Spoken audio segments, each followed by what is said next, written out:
And thank you for your patience.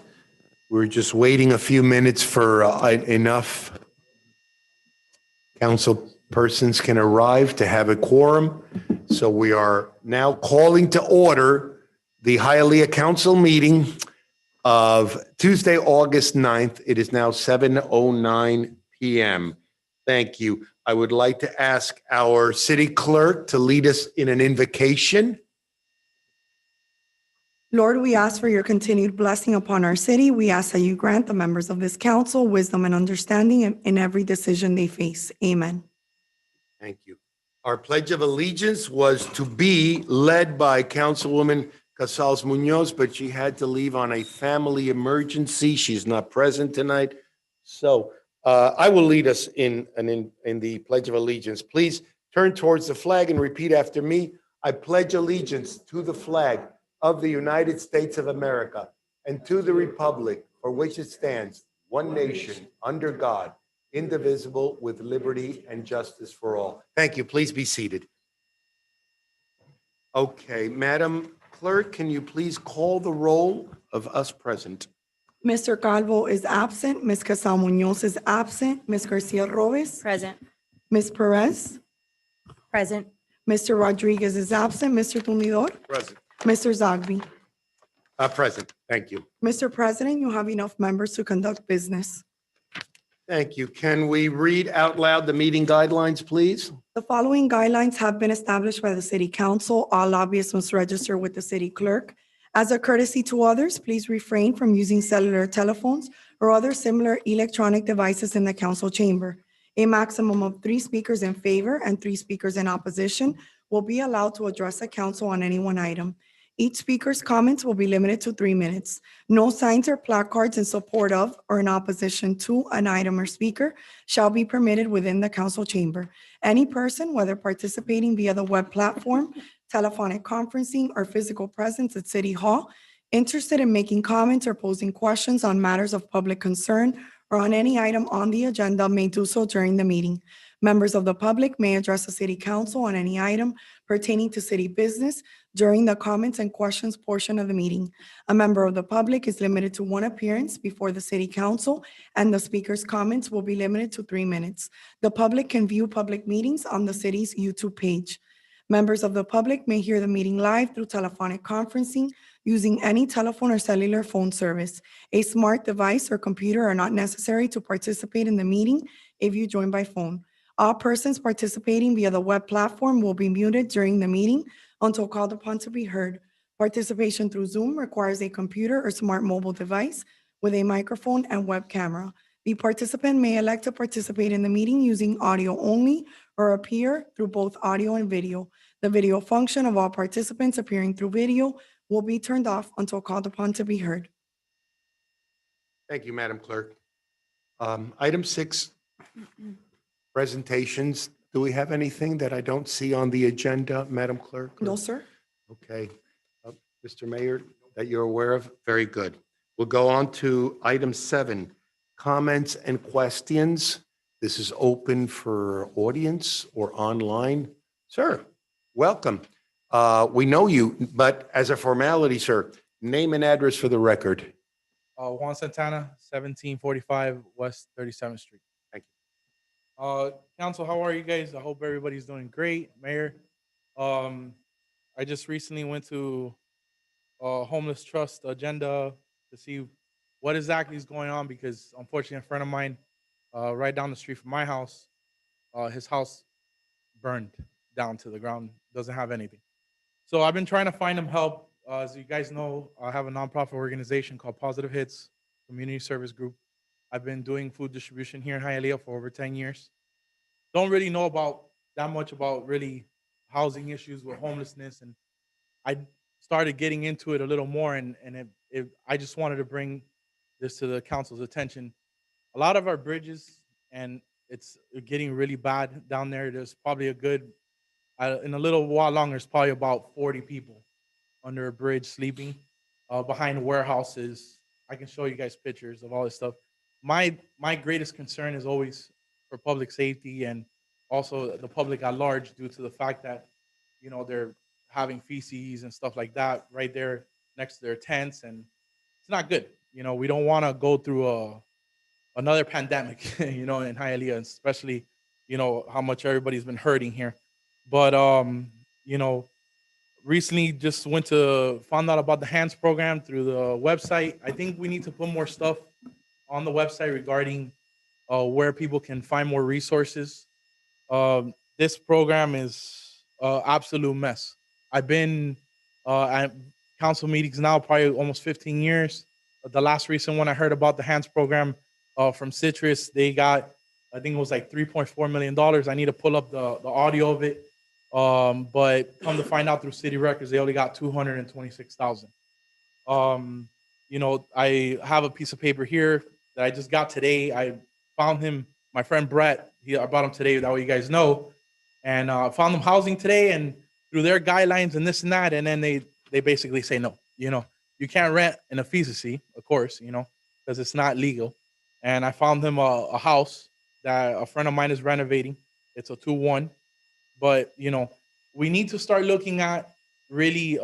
And I appreciate, and I'm happy to hear you guys are looking at grants, through grants.gov, and try to bring funds to the city. But we really need to understand the following. The city is not here.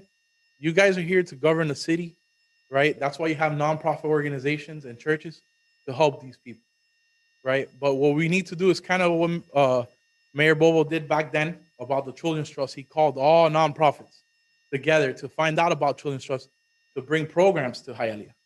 You get me? Back when he was county commissioner. I think we need to do something like that again, right? And actually give the tools to nonprofit organizations like you've done in the past to actually to start helping, to give you guys more resources. Because all you guys know, you call me and I'll make sure I give you a box of food. You get me? Because that's what I've been doing.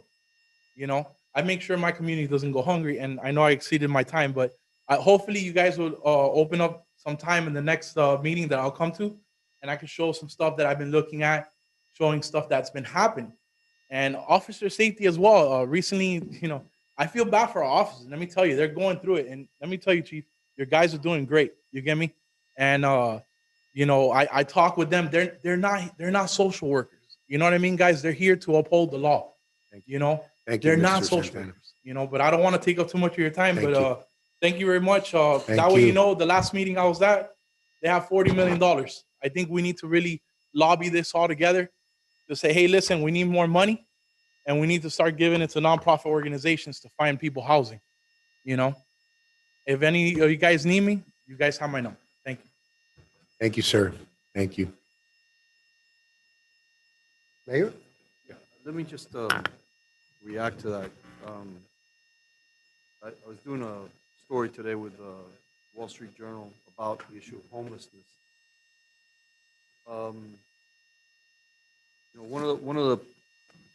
One of the things I think that we need to try to get a better Buenas tardes. understanding of. Voy a Un tener que momentico, un necesitar momentico, un momentico. Ok. One of the things one of the things that we need to try to get our arms around is trying to get a census of how many homeless people we're talking about in the city of Hialeah. We've heard the comments.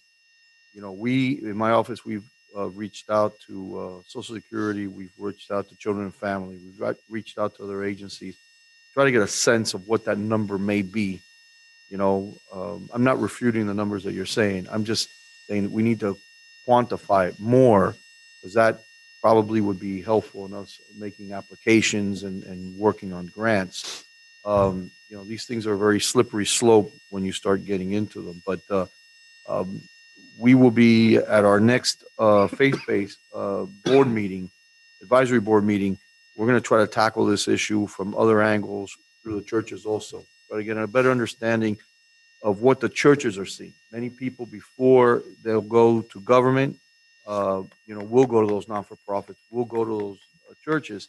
And if we could get a better handle of it, then we know what we're confronting. But I will be the first one to tell you, I don't know what that number is. It could be 5 people, it could be 40 people, it could be 140 people. I don't know what the number is, because we don't see what we've seen in other communities, where you see them all over the place. I recently was in Windward to pick up my daughter, And just driving through Alapata, I was seeing it, and it was eye-opening. And so we have to start with trying to get a better understanding of what we're dealing with here, how much of it is a problem or not a problem, so that we could go and address it correctly.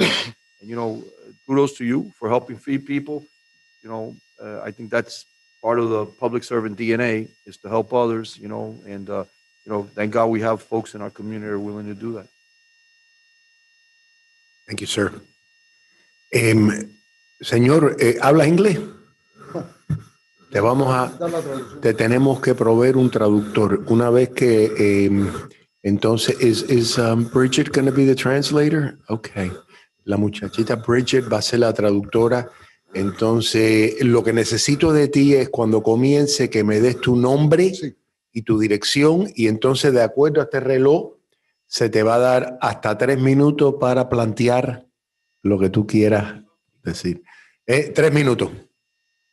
Pero tranquilo, tranquilo. Usted, a ver, dígame su nombre y su dirección. Ok, mi nombre es Leonardo González y vivo en la 6095 West 18 Avenida. My name is Leonardo Gonzalez and I reside at 1695 West 18th Avenue. Vivo en este condominio. I live in this condominium, Ujú. Los Sueños. Adelante. Entonces vas a decir 1 o 2 oraciones y vas a dejarla que ella te traduzca lo que está Sí, diciendo. correcto. Gracias, González.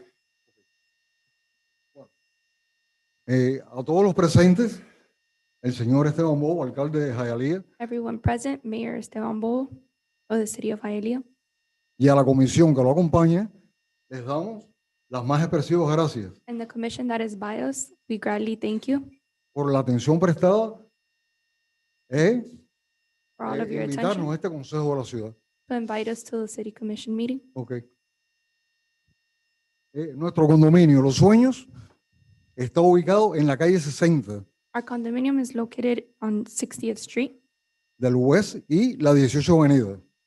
West and 18th Avenue.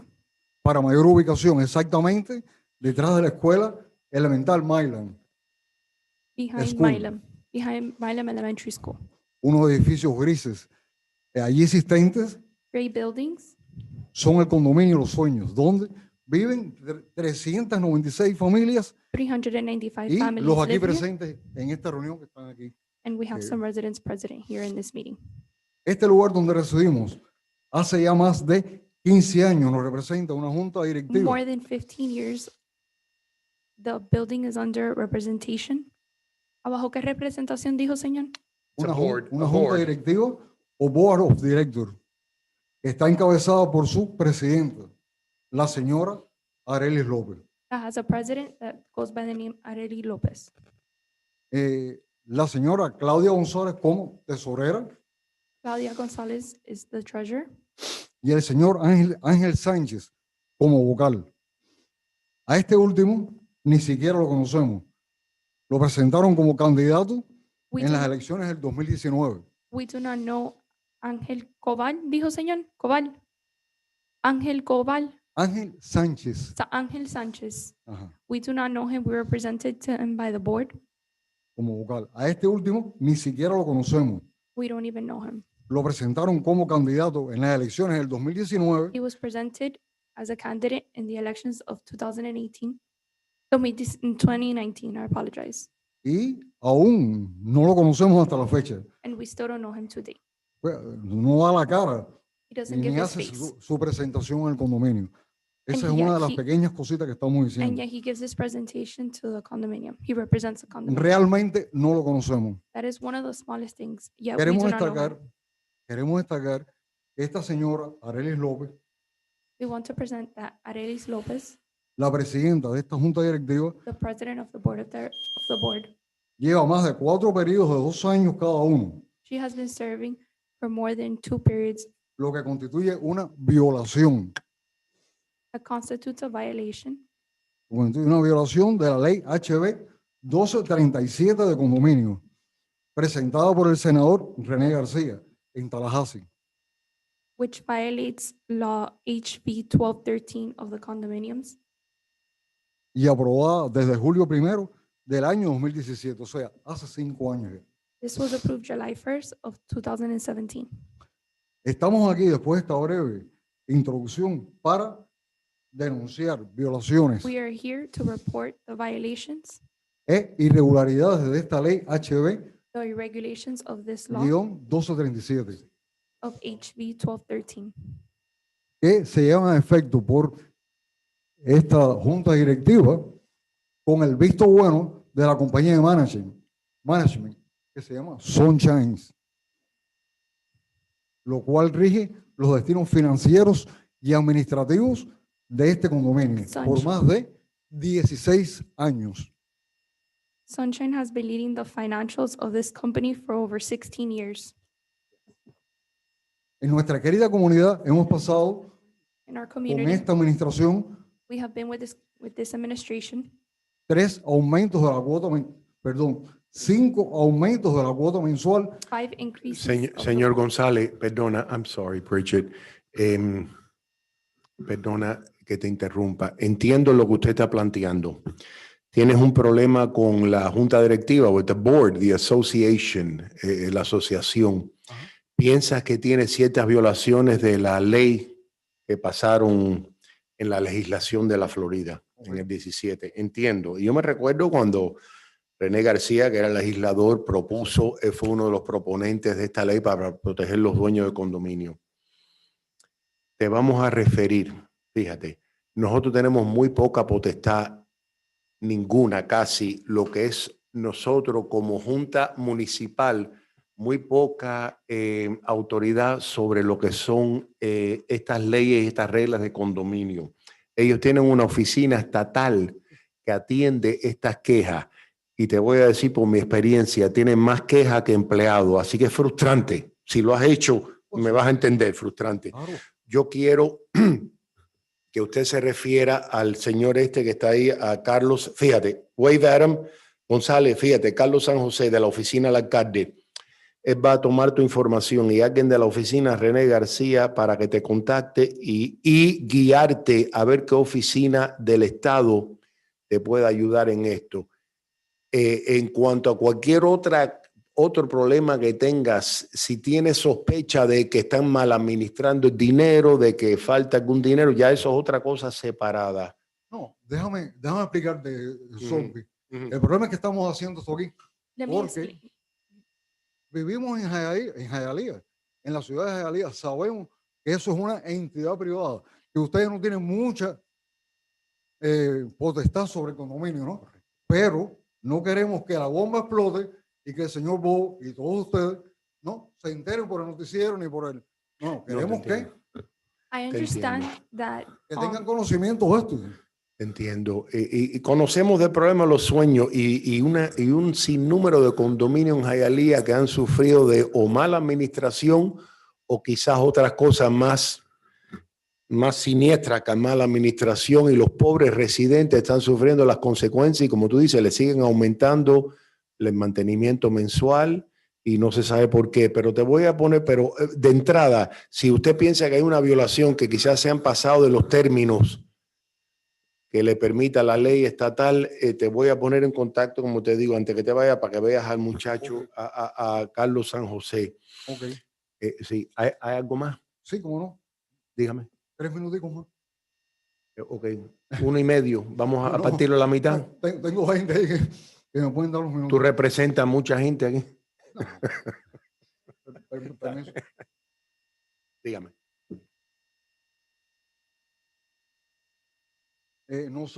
Nosotros, al hacer esta denuncia aquí en este pleno del Consejo, we are here before the city council to report this. es para que todos nuestros concejales So our y council el members alcalde and our de mayor este consejo tengan la información are informed de que en esa comunidad hay muchos that in that problemas community there are many problems y muy serios, por cierto, and serious problems. y que requieren una rápida And it requires and they require intervención de autoridades competentes intervention para poner fin al desastre que put impera an end to en this nuestro disaster. querido condominio. that relies on our Para hacer condominium. frente a todo esto, espontáneamente ha surgido a través de los años, This, ¿no? this has un occurred grupo de throughout the vecinos years. que le decimos nuestra querida resistencia. Cada vez que ellos intentan hacer algo fuera de la ley, ahí está la resistencia. No, que quieren aumentar un 27%. Ahí sale la resistencia, sale, pone flyer, le recuerda las leyes Throughout their attempts to, y entonces, pues, hacen así y se retienen, ¿no? Pero después cobran fuerza y al cabo de 6 o 7 meses nos quieren hacer pasar un budget que está fuera de lugar porque pasaron los 120 días requeridos por la ley y todos son arbitrariedades, chocan unas con otras, se repiten. Y entonces por eso que queremos informarlo aquí, solamente porque estén informados, ¿no? Porque, coño, qué pena, ¿no? El señor Bobo se entere. Coño, Entiendo. hay 396 familias. Señor González, hay veces, como yo le decía, yo estuve 23 años en la policía y nos llamaban allá a la policía porque estaban frustrados porque no sabían a dónde acudir.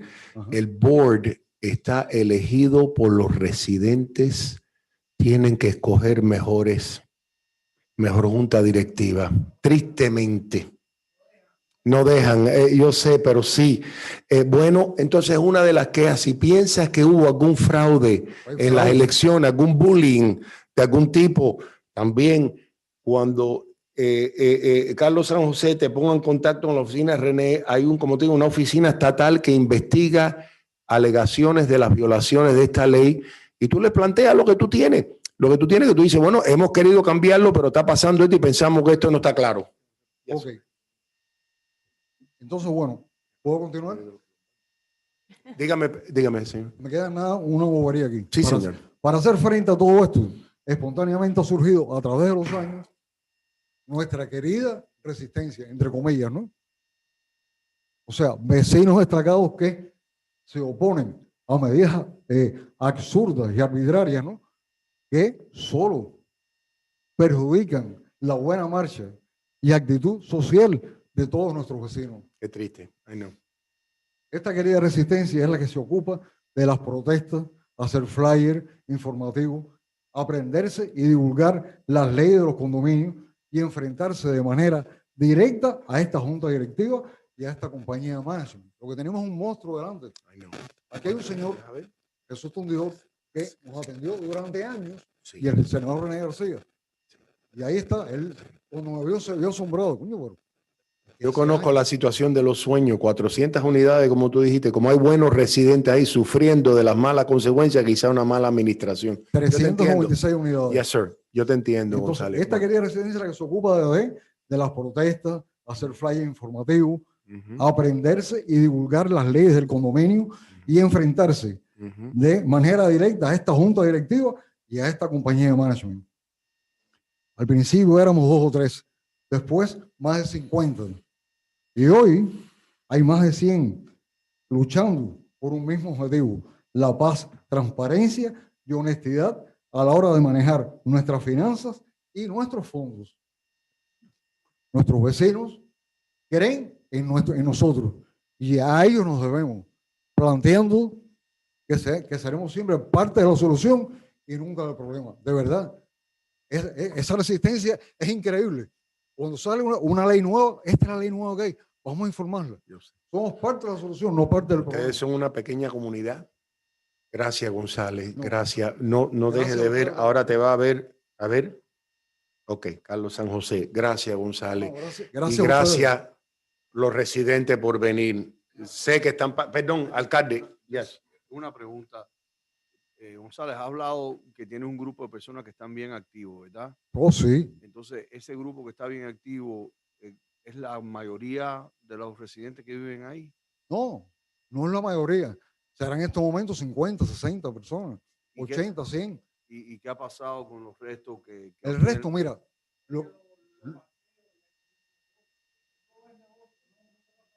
mira, Ok, pero quiero que estén claros en algo, ok. Y yo sé que esto es más en desahogo que cualquier otra cosa con nosotros, ¿verdad? El presidente ya te ha dejado claro, el municipio no maneja las reglas y las leyes que otorgan a los condominios, ¿ok? Eso se maneja desde Tallahassee. Aparte de las cosas que ha hecho el ahora comisionado René García a nivel del condado, con un poquito más de transparencia, pero las quejas oficiales siempre se han manejado en Tallahassee, históricamente. Yo cuando era representante estatal cargaba con esas cosas, Cuando era concejal, me recuerdo que venían personas con quejas de los condominios y siempre se trataba de manejar a nivel de Tallahassee. Con mucho gusto, mi oficina va a intervenir para tratar de buscarte la información y llegar al grano. A ver, a mí lo que me frustra un poco que es siempre un grupo que viene a hablar, pero la gran mayoría o silenciosamente o no tienen, o sea, no están los votos, no te puedo explicar. No dudo que hay cosas que se están haciendo mal hechas, pero comprobarlas siempre es más difícil. La fiscalía siempre está disponible, sobre todo este tema que le ha dado mucha publicidad en Señor los Esteban últimos Bobo, meses. déjeme decirle que aquí tenemos representantes nuestros, ¿no? Y es lo que decía ahora un vecino nuestro de atrás. ¿Cómo se llama? Compran a la gente con un parqueo, dejan los elementos comunes, que son elementos comunes de todos, le dejan extender cerca y lo convierten en patios privados. Dejan hacer techo, que si ahí viene Pedro García, hace zafra ahí. No hable, Pedro García no se puede mencionar aquí porque nos ha subido los impuestos mucho. No. Representative Rizzo, maybe you can help him. Just put him in contact with the ombudsman's office, perhaps, because it seems like it's right up their alley. Thank you. Vaya, antedite, para que veas a Carlos San José, nuestro representante estatal Seguro también. que sí. Alex Muchas Rizzo. gracias por Thank todo. you for being here, Alex. Y Gracias, Lo que González. queremos es que la ciudad se entere primero de todos estos problemas, porque esto va a Gracias. escalar, esto va a escalar. Y ustedes son residentes de nosotros, claro. No, pero esto lo tiene que saber Lo sé, Catherine lo Fernández sé. Rondel, lo tiene que saber Lo sé. Ashley Modi, lo tiene que saber Yané Núñez, pero ustedes son los primeros. Esta es la primicia. Y este que está aquí es nuestro dossier, ¿no? Que lo tiene el señor Jesús Tundidor, Gracias. que tan amablemente nos atendió durante 3 largos años, cuando era asistente de René García. Así que bueno, muchas gracias, Gracias, por todo. González. Y Pase buenas noches. Gracias. Thank you. Any other comments and questions from the audience? Anything online, Madam Clerk or I think Bridget? the gentleman in the audience. Oh, yes, sir. English? ¿Español? Ok. Me hace falta entonces que tengas paciencia cuando hable, que Bridget te va a traducir, pero empieza con tu nombre completo y dirección, por favor, y tienes hasta 3 minutos para plantear lo que quieras. Mi nombre es Juan Carlos Enríquez. Yo soy dueño de Car Forever Bridge Shop, que es en la 4705 East y la 10 Lane en Hialeah. My name is Juan Carlos Enriquez, and my business is located at 4705 East 10th Lane, Car Forever Car Forever. Paint Shop. El motivo de estar aquí Ok. es para agradecerle a mi alcalde que yo en el mes de mayo My reason for being here is to thank the mayor that in May, estuve en este concilio pidiéndole la ayuda I was here in present in the de city un problema council que meeting yo tenía en mi negocio. asking for his help with an issue I had in my business. Gracias a Dios Thank y a God mi alcalde y a la To the persona mayor. que puso al frente de esto, and the person he put before this, que fue el señor Alex Riverón. that was Alexis Riveron. Ya mi familia y yo estamos tranquilos porque se resolvió el My problema. family and I are at peace because the problem was resolved. Estoy muy agradecido. I'm very thankful. Gracias, Enrique, gracias. Pase buenas noches. Thank you. All right. Anyone else? Comments and up? Sir, come up. Ya está tu segunda visita. Third one, that's right. Name as a formality, name and address for the record, my friend. I know that. Thank you, thank you. Okay. My name is Gabriel Rodriguez. My address is 361 East 12th Street, Hialeah, Florida. I live in that place for 40 years. Let me start with. I always come over here to make positive comments about the city. I don't mind if somebody say this guy is looking for a part-time job in the city. Nothing at all, nothing like that. I will have to beginning with the 70% because I walk sometimes, I'm retired. I walk sometimes and ask questions to the people and digging with things. 70%, the people I'm being asking to, they believe the city of Hialeah now is going in the right track. The other 30%, I don't mind. I don't care. I'm sorry. I don't mind the other 30%. You know why? Because those 30% make the negative comment, things like that. You can tell them you're going to be absent to pay the water for 1 year, and they always going to say it's something strange. It's because somebody's taking money and putting it in their pocket. Believe me, I'm 70 years old, and because my age and everything, I have some experience. And like I said, I love to talk. I'm going to die, I believe, if I got the last second, I'm going to talk to the nurse or somebody else. Okay, I'm going to try my best. I never attended any school to learn English, but I'm going to try my best. Excuse me if I say something that is not okay. Sometimes at the night time, I'm going around the streets on the avenue, and I noticed that some lights are not working. The next day, I place a call to the street, the light street, and be speaking with Miss Nivia 2 or 3 times. And let me tell you, that's why as I know, it's not because the people say, I know the city is going in the right track. I place the call, I give it the address, and the next 24 or 48 hours, I check. It's not because I try to be there, but I check and they fix the problem. That's why I noticed that the city is going in the right track. I've been talking to many people. They say the code compliance department. I've been speaking. It's not because I want to the people lose time, because I know they're working hard, but I like to talk by phone. So sometimes when you speak to somebody by the phone, you can. Okay. I'm sorry. I have to ask. There's too many important things I'm going to say. Okay. Talking about the code compliance department. I've been speaking with Mr. Ferreira, Miss Amanda, Janet. Every time you place a call, you notice that the people are professional people working, even if they are young people. Inspector Ferreira, I already mentioned Miss Nivia.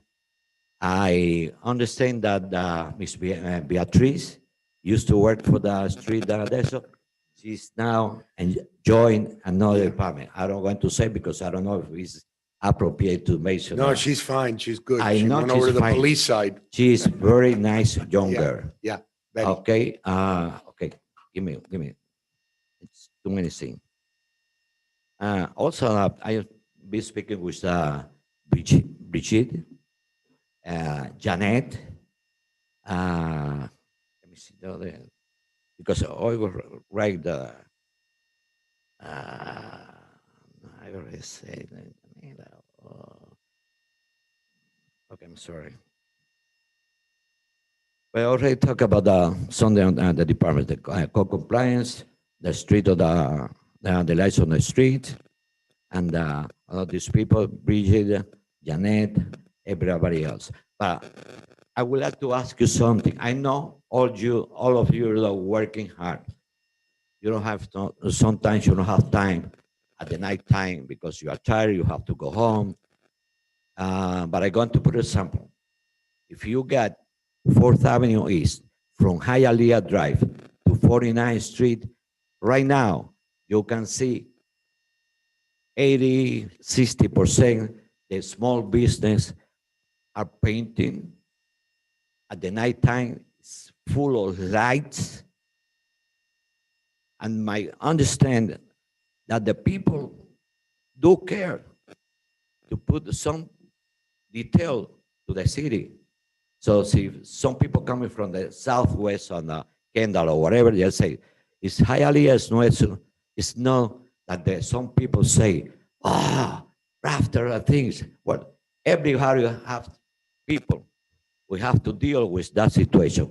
And I know for Hialeah, you started to take beginning with a hard time in that. But all of you, and the police department have to deal with that. I can't. It's nothing that I can do about that. Thank you, Mr. Rodriguez. I'm gonna, Okay. thank you for, Okay. Let me. we're always ready to accept a compliment. When I come over here, it's because I'm talking and I said, I don't care. Whatever I talk, whatever I do, I would like you to share one of these pictures. So you can say, when I say something, it's the truth. You can see it. And if I can, through the chair. Oh, you are recognized, Madam VP. And I wanted to let you know that you spoke English perfect. There's Yeah. nothing that you ever have to excuse yourself. Okay? I invite today my wife. She's 72. She's still working because, we have to pay bills. We were there in a Tropical. I was there that day, right? Remember? Oh, you Mayor? were there? Then we went to Immaculate after that. Yes, we were there that day. Yeah, I have pictures with him too. I know it's nothing I can do about that, but someday I'm going to try to call one of them. ¿Ese era en el Tropical? In Tropical. Yeah. Yeah. Thank you. Thank you, Rodriguez. Thank you, sir.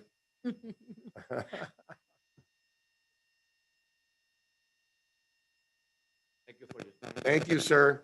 Have a great night. Thank you. Any more comments and questions? Anything? Anyone? Sir, you want to come up here? Are you from Los Sueños too, sir? No. Ok, ven para acá.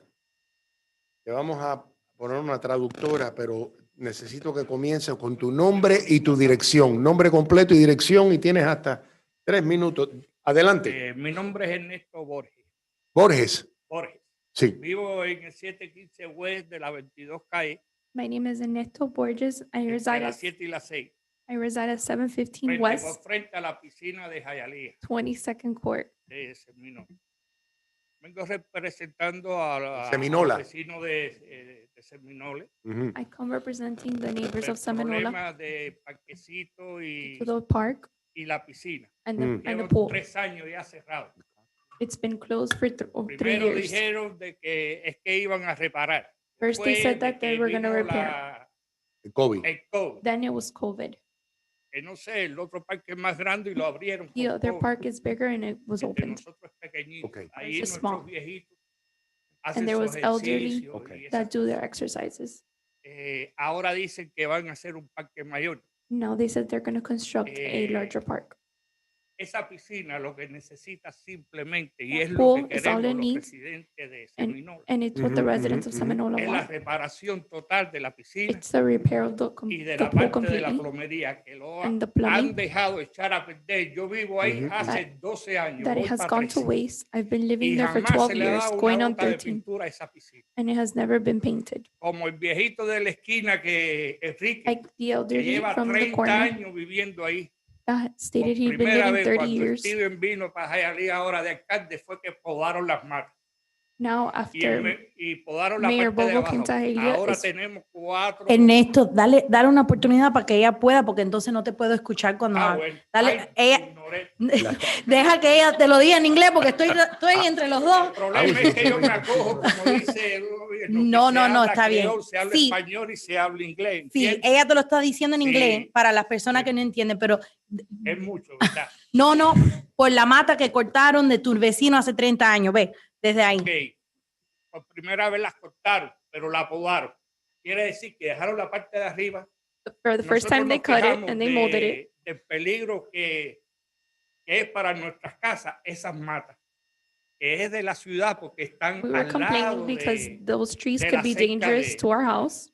¿Qué pasa? Que la mata creció más. What Cuando occurred is that venga, the ya tree eso kept pasó una growing. vez con el carro mío, lo que a mí me lo habían This had chocado, que already ya occurred yo with lo my iba a car limpiar, and it was crashed. y un gajo que lo estaban cortando cayó en el ciclón y yo no and- quise tomar medidas. Porque ya el carro, ya para qué yo le voy a hacer eso a mi ciudad. ¿Entiendes?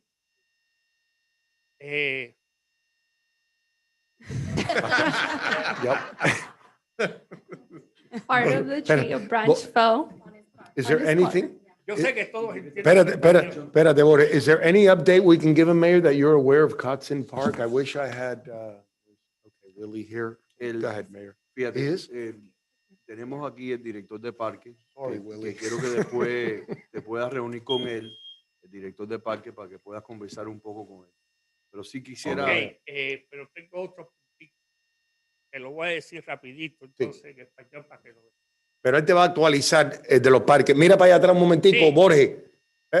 Para que él, antes de irte, tú lo... Ok. Me conoce, Israel me conoce y yo conozco Eso toda no la es, brigada. eso, que ellos te conozcan no es bueno. Quiere decir Pero que yo voy llamas allá mucho. porque yo siempre estoy arriba de eso y los vecinos me escogen A ver. por eso. Hace falta arreglar la calle 23 We need to de fix Seminola. Que empieza 23rd desde el Street in casino. Seminola. That y- begins ¿Qué in the cosa? La casino. superficie. La Sí, superficie. esa Ok, falta. ok. ¿Por qué? Porque pasa el tren. Cuando pasa el tren, Sí. Because the por train donde passes there. único hay Sí. salida es por la calle 21. Vamos a hacer de eso, la pero 23. tenemos que asesorarle los impuestos a los vecinos que están ahí, hay a todo en la problema. 23. No. No hay No podemos. problema en eso. Nosotros pagamos los impuestos, pero que se gasten eso. Ok. Tercer punto. Oh, Hay quien está hablando mal de la policía. Third point, there are people Nosotros, los talking bad vecinos, about the estamos police. contentos con la policía. en The neighbors Hialeah. are happy ¿Por with the qué? police in Hialeah. Porque desde que están dando vueltas por la piscina y eso, que se sentaban los muchachos a fumar marihuana, abrían la piscina y empezaban a botarse agua. Y desde que están ellos presentes, ha mejorado mucho. todo ha mejorado. Se han ido todo eso. Lo único que Seminola nos ha falta es que mejorado nos mucho. quiten de atrás, que son a unos hombres que hay ahí. Que ya llamé una vez a la policía Yo porque sé. están haciendo... Por las líneas de tren, por las líneas de tren. Te corto la cabeza y esa gente Sí. te corta la cabeza. Sí. El día menos pensado de verdad. Dicen que eso es federal, que Hialeah no se puede meter ahí.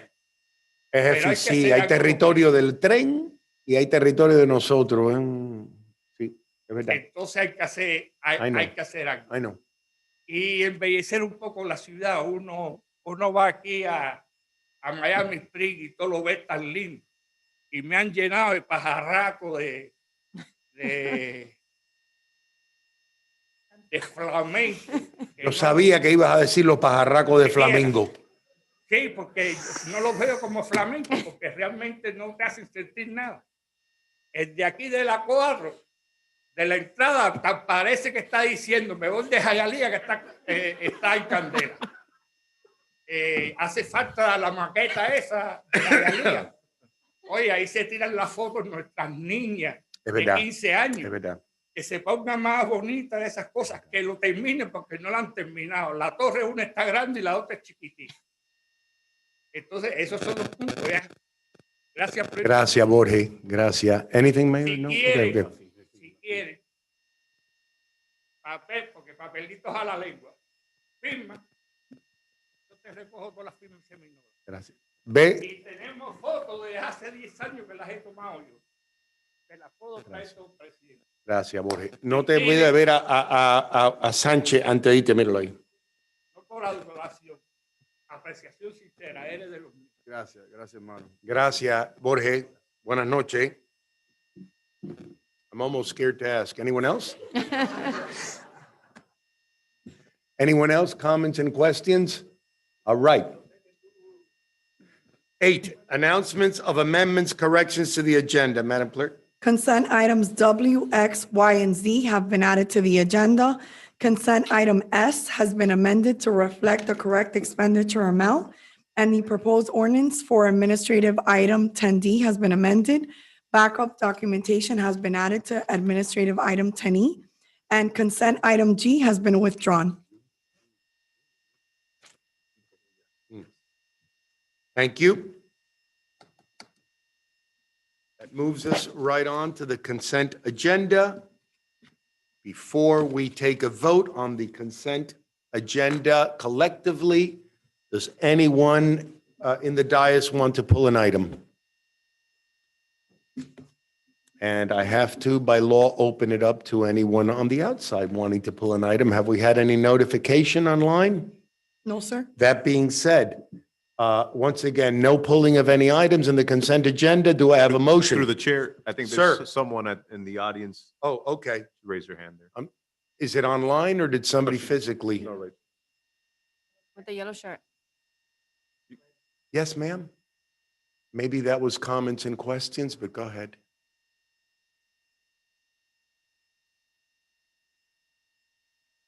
Yes, ma'am. You speak English? English. Pero prefiero español. Nombre y dirección, nombre completo y dirección, por favor. Do we have a translator? Oh, Is she there? No, un momentico.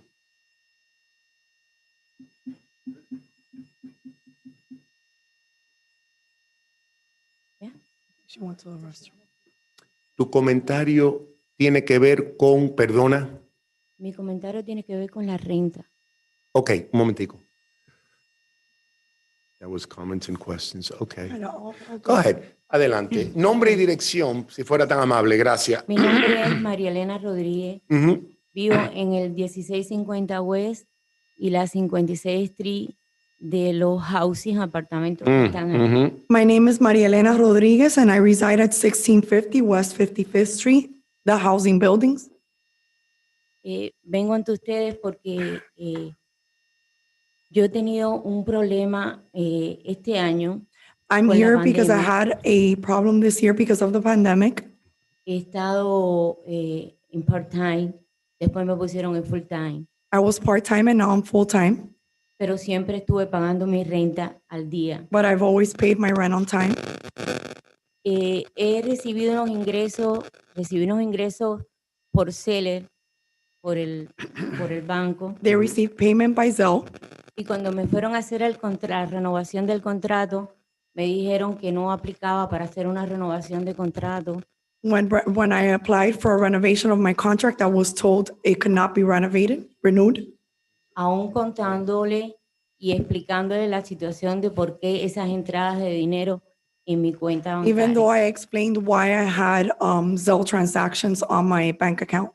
Yo tengo un hijo de 24 años que está enfermo mental. I have a mentally disabled 24-year-old son. Tengo una madre de 77 años que está casi inválida. I have a mother who's 77 years old and is almost handicapped. Yo llevo 19 años en mi mismo trabajo y tengo 55 años. I've been 19 years in the same job and I am 55 years old. Cuando me dijeron que no me iban a hacer la renovación de contrato, que es ahora en septiembre, When I was told that my contract would not be renewed, which it expires now in September, yo he tratado de pedir ayuda, pero no la he encontrado. I've tried to seek help, but I have been unable to find it. Y estoy con un real estate y no encuentro renta. I'm with a realtor and I can't find a property to rent. No sé qué voy a hacer I don't know what to do. y por eso estoy aquí. And that's why I'm here. Entiendo. Gracias. Is there anything you want to answer? ¿Has hablado con quién has hablado del problema de la renta? ¿Has hablado con la oficina de Julio Ponce, con vivienda? Yo mandé toda mi información a la oficina de Julio. I sent all my information to Julio Ponce's office. Sé que están muy ocupados, sé que están I know they're muy busy en estos momentos. Sí. Ellos ok. me mandaron una carta diciendo sencillamente que no me iban a renovar el They contrato. sent me a Okay. letter saying they would not renew the contract. Señora Rodríguez, unless you want to tell her otherwise, te puedo referir. Mire para allá atrás. Wave Oscar. Oscar Amus. Usted puede hablar con él, él te va a tratar de conectar. A ver, para Presidente, ventilar lo que está pasando con usted con la oficina de vivienda pública, ¿ok? Sí. A ver, Mayor, un momentico, Mayor, did you want to add something? Dígame, señora Rodríguez. ya yo estuve hablando con el señor. Ok. I've already spoken to Mr. Amos. Ujú. Que muy humildemente me ayudó y se prestó a ayudarme, Ujú. And he offered to assist me. y él no encuentra tampoco solución, me dijo. He can't find a solution either. Ujú. Se le hace Ok. muy difícil. Ok, por lo que tengo entendido, lo que estabas explicando de una entrada de dinero que te entra de Cell. Y eso. De esos meses, de 2 meses, porque yo realmente tengo 2 trabajos. Ujú. I have 2 jobs, y mi mamá tiene seguro social. and my mom receives Social Nosotros somos Security benefits. ciudadanos. Ok, para no hablarlo aquí en este foro en público, por favor, yo sé que ya has hablado con Oscar, asegurarte de hacerte una cita con él para verme esta semana y a ver si yo puedo intervenir y poder entender un poquitico más profundo.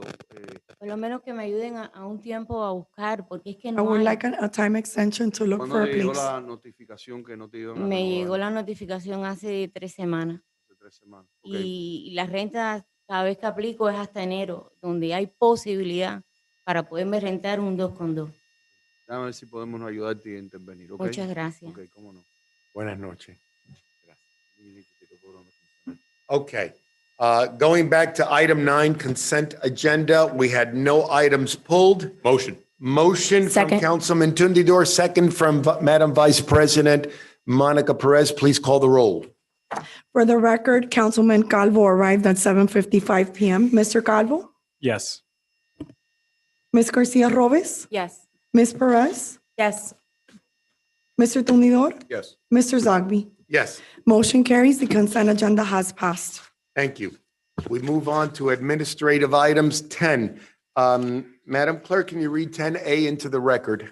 Second reading and public hearing of proposed ordinance accepting the dedication of a portion of West 80th Street consisting of 35 feet in width on the south and north, 294.72 feet in length, and a 25-foot radius on the north end, consisting of 10,462 square feet, more or less, to the city of Hialeah for right-of-way purposes from U.S. Holdings Incorporated, a Florida corporation pursuant to the right-of-way deed attached hereto, and made a part hereof as Exhibit 1, repealing all ordinances or parts of ordinances in conflict herewith, providing penalties for violation hereof, providing for a severability clause, and providing for an effective date. Thank you, Madam Clerk. 10A is on second hearing, open for public discussion. Anyone and anyone from online? Otherwise, it's certainly open for our discussion in the dais. Otherwise, pleasure of the council. Motion. Motion from Councilman Tundidor. Who said second? Perez. Madam VP Perez, second. Go ahead, call the roll. Ms. Garcia Robes? Yes. Ms. Perez? Yes. Mr. Tumidor? Yes. Mr. Zogby? Yes, Mr. Calvo? Yes. Motion carries. The item is approved. thank you. Madam Clerk, read 10B into the record. Second reading and public hearing of proposed ordinance amending Chapter 98 entitled Zoning, Article 5, Zoning District Regulations, Division 22, M1 Industrial District, Section 98-1371, entitled Permitted Uses of the Code of Ordinances of the City of Hialeah, repealing all ordinances or parts of ordinances in conflict herewith, providing for a severability clause, providing for penalties for violation hereof, providing for inclusion in the code, and providing for an effective date. Thank you. 10B is open, is on second reading, open for public hearing, public discussion. Having none, pleasure of the council on 10B. Motion. Motion from Councilman Tundidor, Second. second from Councilwoman Garcia Robes. Please call the roll. Ms. Garcia Robes? Yes. Ms. Perez? Yes. Mr. Tumidor? Yes. Mr. Zogby? Yes, Mr. Calvo? Yes. Motion carries. The item is approved. thank you.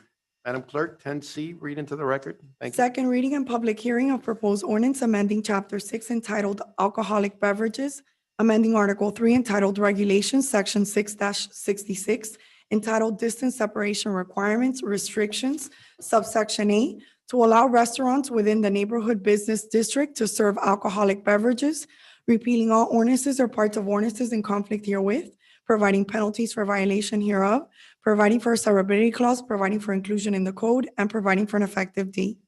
Thank you. Item 10C is open, is on second reading, open for public discussion. Having none, pleasure of the council. Motion. Motion from Councilman Tundidor, Second. second from Councilwoman Garcia Robes. Please call the roll. Ms. Perez? Yes. Mr. Tumidor? Yes. Mr. Zogby? Yes, Mr. Calvo? Yes. Ms. Garcia Robes? Yes. Motion carries. The item is approved. thank you. Madam Clerk, please read 10D into the record. First reading of proposed ordinance amending Chapter 98 entitled Zoning, Article 5, Zoning District Regulations, Division 16, C2, Liberal Retail Commercial District, Section 98-1111, entitled Permitted Uses of the Code of Ordinances of the City of Hialeah prohibiting smoke shops and schools, parks, or places of worship from sitting within 1,000-foot radius from each other, repealing all ordinances or parts of ordinances in conflict herewith, providing penalties for violation hereof, providing for a severability clause, providing for inclusion in the code, and providing for an effective date.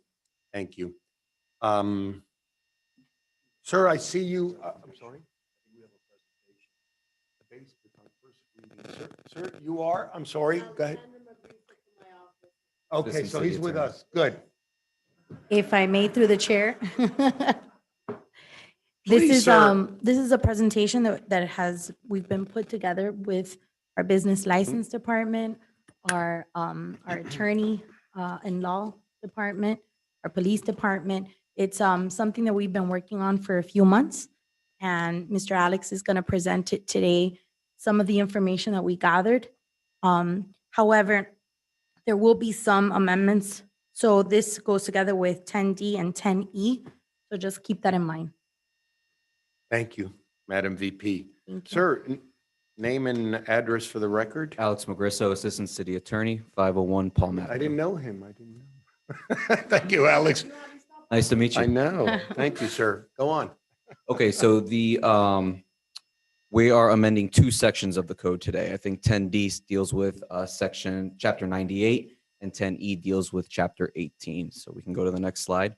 What this proposed ordinance does is chapter 98 would allow for smoke shops to be located in the C2 liberal district exclusively. So the proposed ordinances in chapter 18 would define the actual smoke shops themselves, and the ordinance in chapter 98 would define the scope of where one can go. And the scope would be a 1,000-foot radius of any other smoke shop, public or private primary schools, daycares, public parks, or place of worship. So wherever there's one of those, a smoke shop would not be able to be within a 1,000-foot radius of them. If I can, Sure. intervene Madam, at this yeah. point.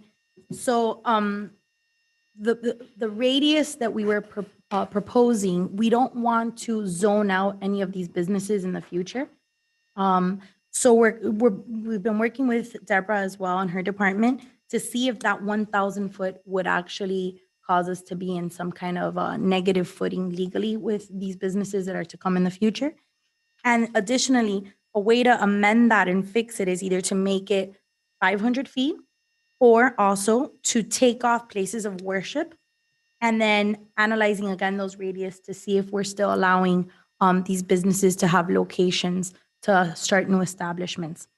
Part of something that's not in there that I discussed with the mayor today is then in those areas that are going to be left within the city, we might want to consider as a council whether or not we want to add another section within the amendment that doesn't allow for other smoke shops to also open within that area. Because then what we could end up having is then the only area that's left is going to be a whole row of these establishments, right? Vice President, through the chair, sorry, just a quick question. So does this also include like cigar bars type of thing, or? The business license for these, what's given is an umbrella. So cigars, tobacco, CBD oil, any of these smoke shops fall under the same umbrella. We don't have a separate license for them. So I'll let you continue with that. To expand for, when we define smoke shops, I have specified the definition of if it's just a cigar bar.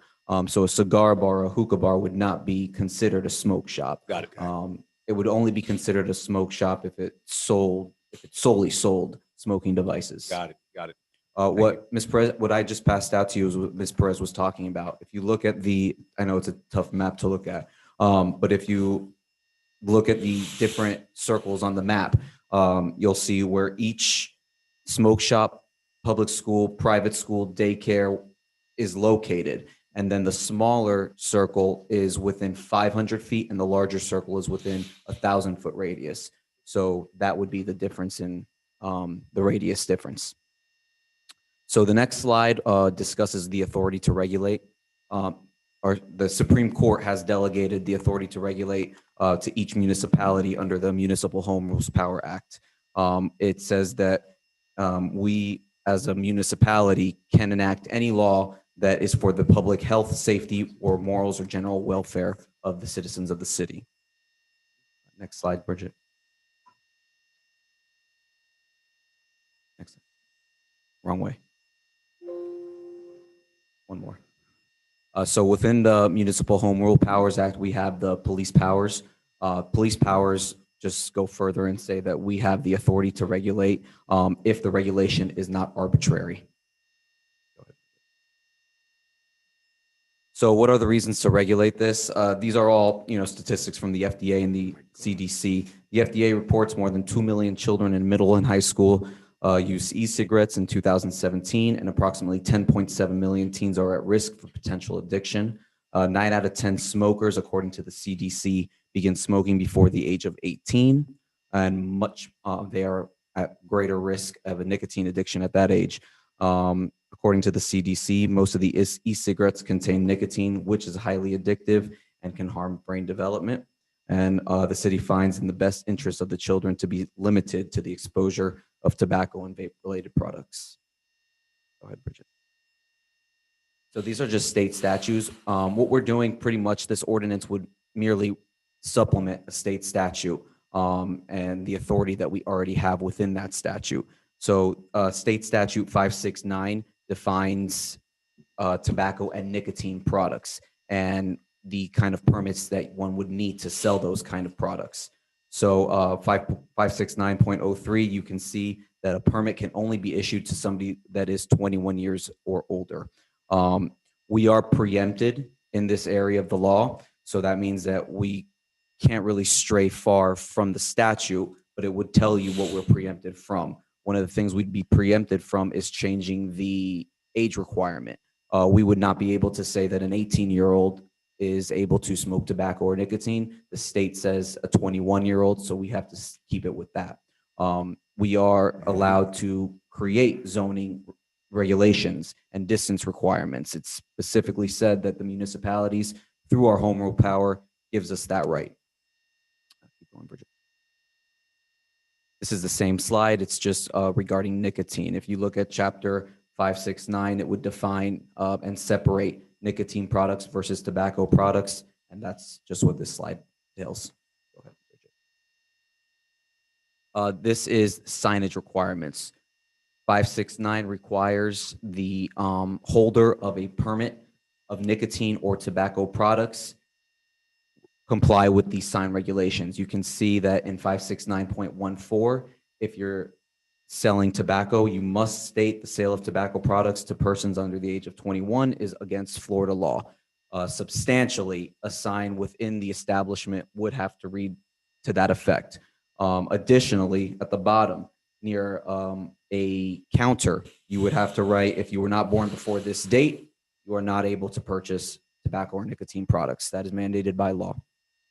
And that was also in the ordinance that we put just to reinforce that. This is not new. Zoning regulations are not new to the state. There are many other municipalities who have done the same thing. Miami Beach does not allow for smoke shops near parks, schools, religious institutions, or residential commercial uses. Coral Gables does not allow smoking in or around playgrounds in the city. City of Aventura is doing something similar to us, which What's their radius, sir? The For- cities you just mentioned, what's so, their radius? So there's no radius for those. The only city that in Miami-Dade County that has a radius is the city of Aventura. The other ones don't allow it, but it doesn't say how Correct. far. Correct. So the Coral Gables does not allow smoking in or around parks. They don't specify how close.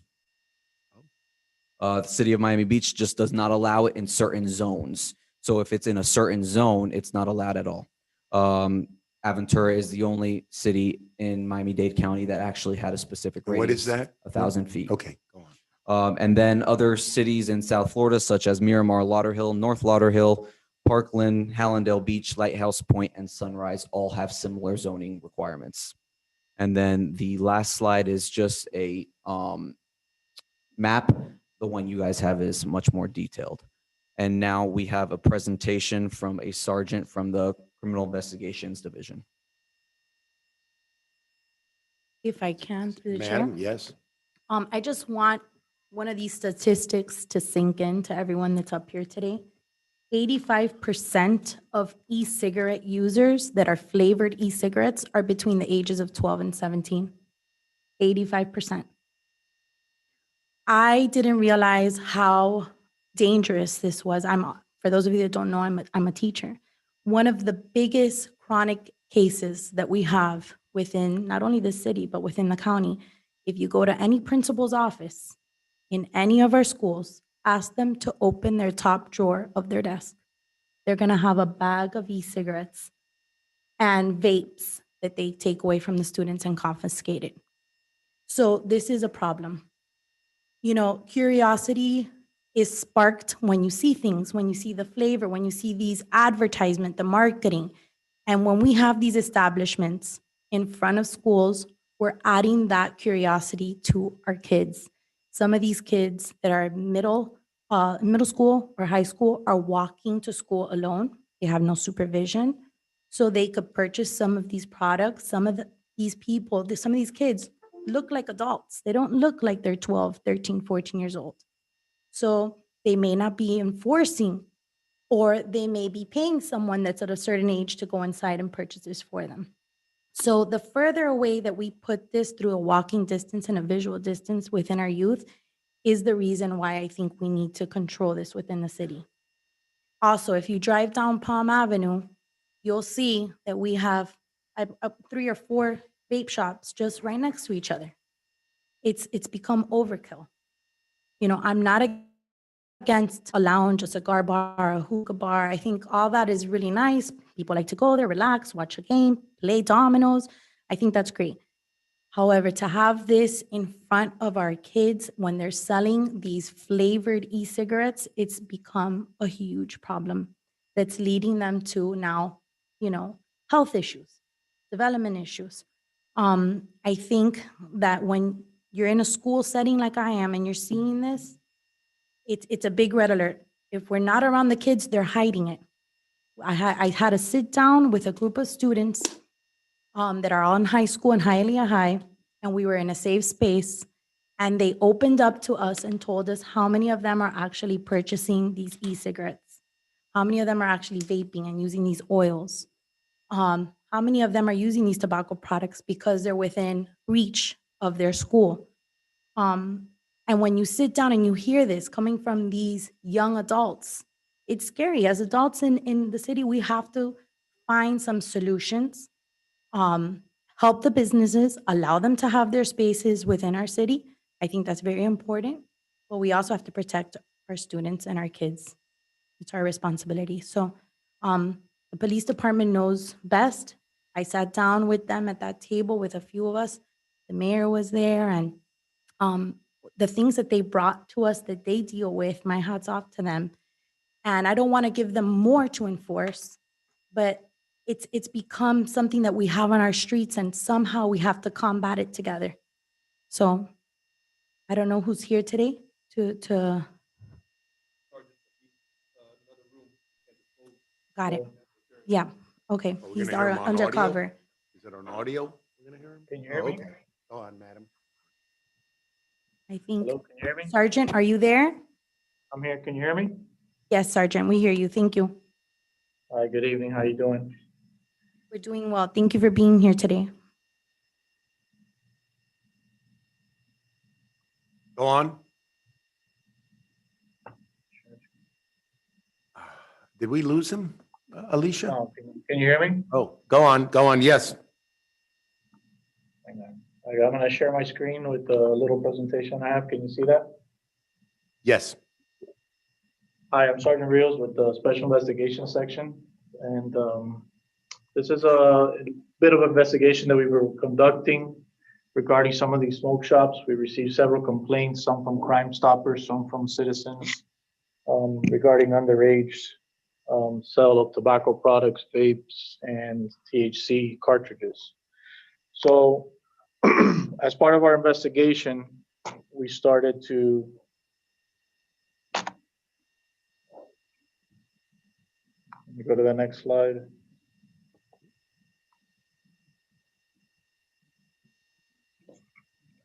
Give me 1 second, please.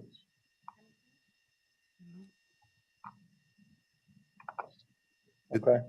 This is a Go on. This is like a typical smoke shop that we might see in our city. This is what's going on now. Part of the issue that we've been coming up with is these smoke shops are opening up. Some of them are markets. They get their tobacco license, and all of a sudden they start selling pipes, bongs, as you see in these pictures, the hookahs, and all these other tobacco products, flavored cartridges, and cigarettes as well. The reason why they're selling all these pipes is because of the hemp statute, which is comparable to marijuana cigarettes and marijuana buds. So these smoke shops are trying to corner the market, and they're trying to sell these bongs and pipes for smoking.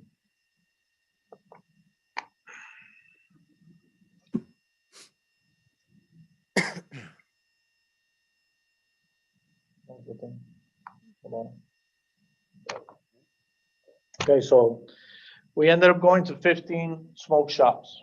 We had a undercover officer that's over 18 but under 21, and we ended up going into 15 smoke shops at random in the city. Out of the 15, 14 of them sold the undercover officer either a tobacco product or beer and never asked for an identification. These are the smoke shops that we ended up buying products from throughout the investigation, and the one on the bottom as well is 2850 West 68th Street, also sold a THC cartridge which contains 82% THC, which is the drug content in marijuana. Selling it is a felony, and it's not just a tobacco product.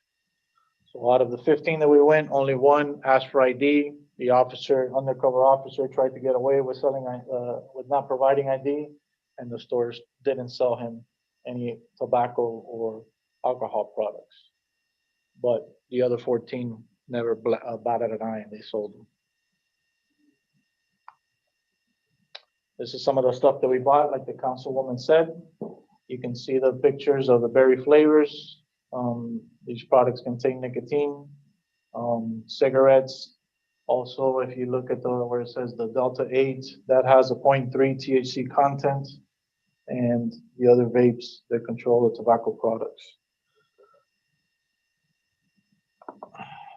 This is some of the other cases where what we're having is the issue that some of these supermarkets or quick marts that used to just sell food and beverages also have the tobacco license.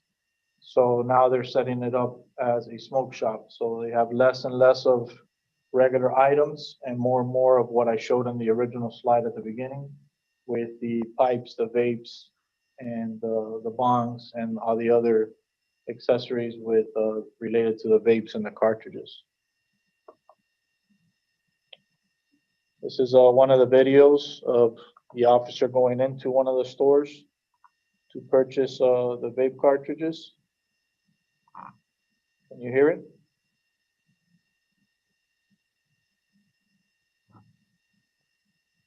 Can you hear the audio or no? No, See no, it. we don't. Yeah. Do we? Do you? We No, see no, it, but I we don't hear it.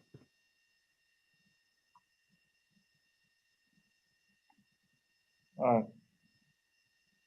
Yeah, I'm playing it through. I'm having the difficulties. I don't know why you can't hear the audio. I just gave you a play-by-play. The officer goes inside and asks the clerk for berry flavored cartridge, like a grape flavored. The clerk says, "I don't have that particular flavor." Offers the officer different options of what he can purchase. The undercover basically asked the clerk, "What other types do you have?" He says, "This one's good, this one's not." The officer tells him, "Okay, I'll take this one, and let me get a pack of L&M cigarettes and the menthol." The clerk rings him up. The undercover officer asks him how much it is, pays for it. The clerk gives him a receipt, and the officer just walks out of the store. At no time and at no point does the clerk ask the officer for any ID, and the officer is under 21 years of age. We have an officer under 21 years of age? Go Yes, on. we do. This is just another video, same concept. And then in this one, it's where the officer goes in, he talks to the clerk. On the inside, if you see, this is like a quick mart. But you can see in the middle where he had there all the pipes, they have the vending machines.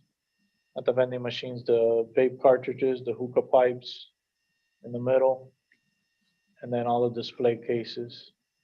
So they've actually converted this, some of this market into a smoke shop, which is where the business lies. This one's located right here on the corner of Palm Avenue and 9th Street.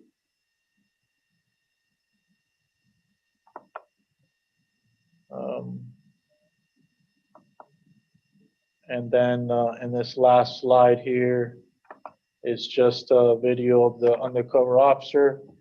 Different undercover officer. This one's over 21 years of age, but he walks in and he tells the clerk, yeah, I don't want that vape cartridge because this one's not good enough. It's kind of weak. The clerk reaches underneath the counter and he provides a different cartridge, which is a THC cartridge that contains 82% THC content, which is not what's legal. This is illegal to sell and illegal to possess here in the state of Florida, and this is what it is. It's this type of cartridge. It's cannabis oil. It's flavored with watermelon, and it has 82% THC content. The issue with this comes into play is that you have somebody that does not have that packaging and they just have the vape cartridges in their possession. There's no way to tell for law enforcement or anybody at school that it's not a nicotine cartridge, but it's actually a marijuana cartridge. So they might just put it in a desk drawer and be on their merry way, but instead of consuming nicotine, they are consuming THC, which is actual drugs. And that concludes my presentation. Thank you. Thank If you, I sir. may, through the Madam? chair? Yeah. Go ahead, Colon. Sergeant, can you also elaborate a little bit? I don't know if you have a picture of it, or maybe you could just explain to the council and to the mayor a little bit about Delta 8, I believe it is, and what it looks like, what it does.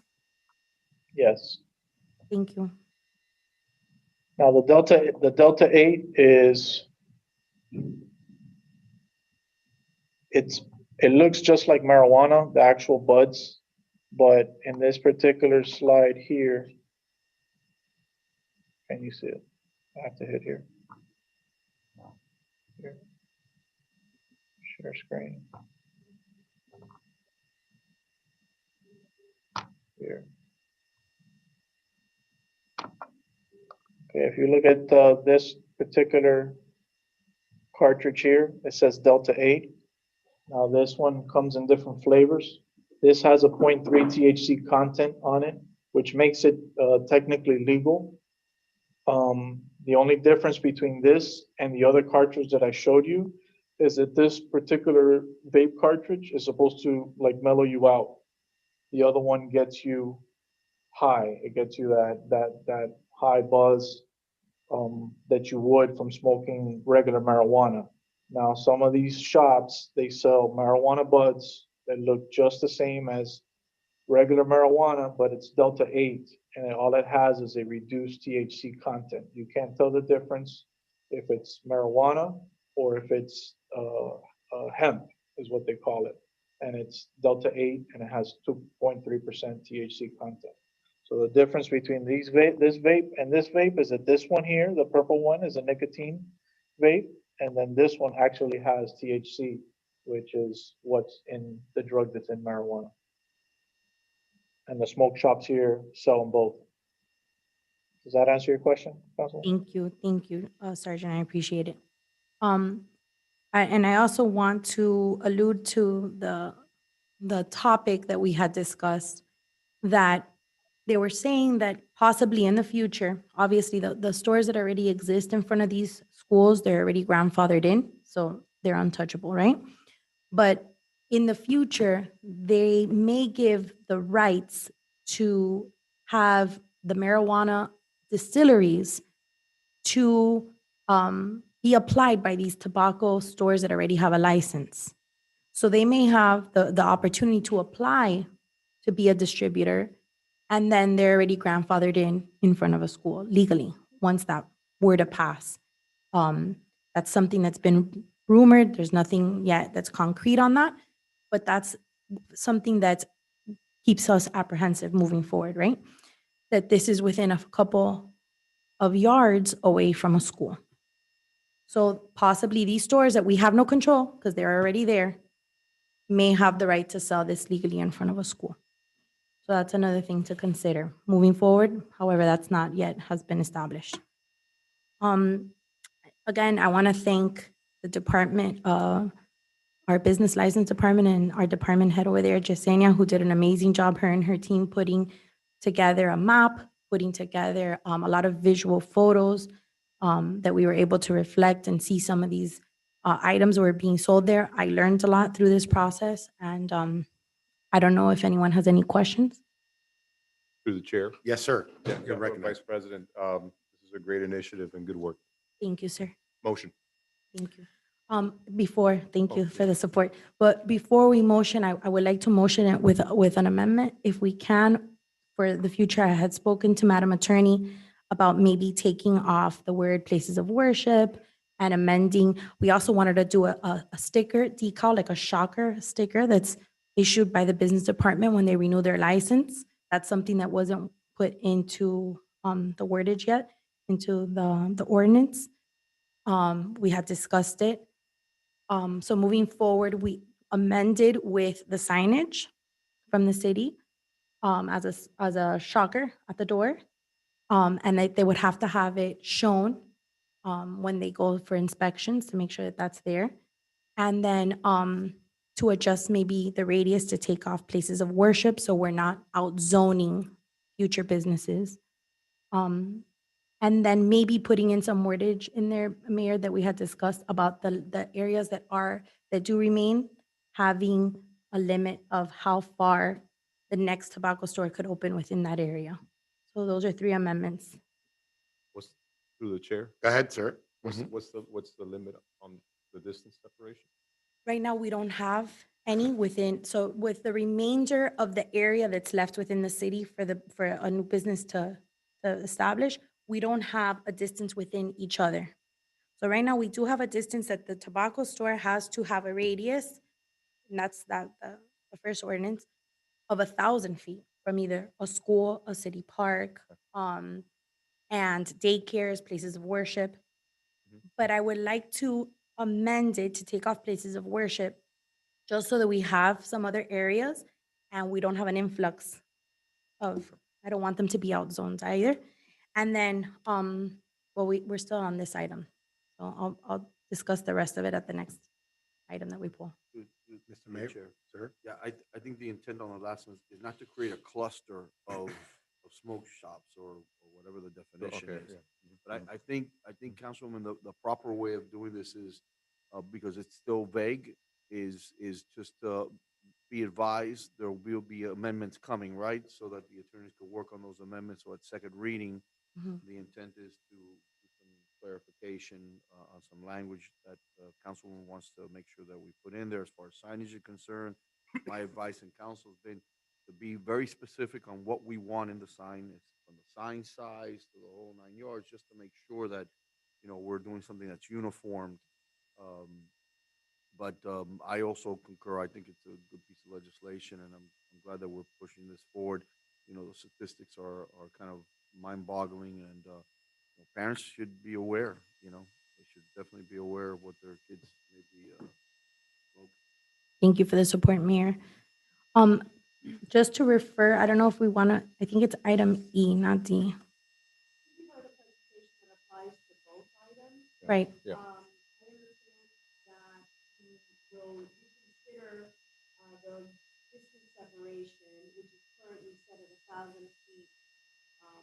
To apply when the public, when the place of worship is looking for site. But as to smoke shops, this applies to new shops. Right. So they will not be able to site within 1,000 feet from lawfully established existing shop. Okay. So it's 1,000 feet from each other, From each as other. well as 1,000 feet from all these other special uses that you've identified. And the converse applies, with the exception now with respect to parks, because that's the way it was drafted, but also to exclude houses of worship. Houses of worship, right? And then for, I believe it's section, I don't know if everyone's opened attachment 10E on page 8. And I don't know if Bridget, if you could share that map in color. That Yesenia's department did such a nice job with this. And it shows on there the schools. And then it also shows the schools in either yellow or blue, because what we got in our package is not in color, so it's a little bit difficult to reference. And then you see these black stars where the tobacco stores are. It's page 8 on attachment 10E. If you see that, there's some schools that are yellow, some that are blue, to show the difference between private schools and public schools. And then those little black stars are all the establishments. If you could go a little bit down, so you could see the city. Right. There you go. Thank you. All those, if you see those black stars directly in front of schools, and some that you see on if you look at East 49th Street and Palm Avenue, there's a blue school that's right there, and it has 1, 2, 3, 4 tobacco shops right in front of it. Okay, if you look at West 60th Street, we have a school there. The blue school, there's 2 right there, and there's a red one that's School 34, has one directly in front of it. School 24 by the Gratney has one directly in front of it. So we're seeing, that this is a need moving forward. If you go down, you have a question, Council President? Or I thought you were speaking to me. If you go down to section 18211 smoke shop, you're going to see all the regulations that, which, like Mr. Alex said, these are Florida state statutes, but we're going to be enforcing them in other ways. One of the things that the police department enlightened me on was that some of these businesses have a tinted window in the storefront. So there's certain transactions that could happen and no one could see from the outside. So if there's a young person in there, or kids in there, or if they sell some other type of contraband, you're not seeing it. So one of the things that we want to enforce is to make the glass transparent and visible so that we could see what's happening within there. And then there's on number 2 that it says post visible signage on the front door. We want to create an actual large sticker from the city that has that wordage already included in the signage. All right. Thank you. Any questions? So motion with those amendments?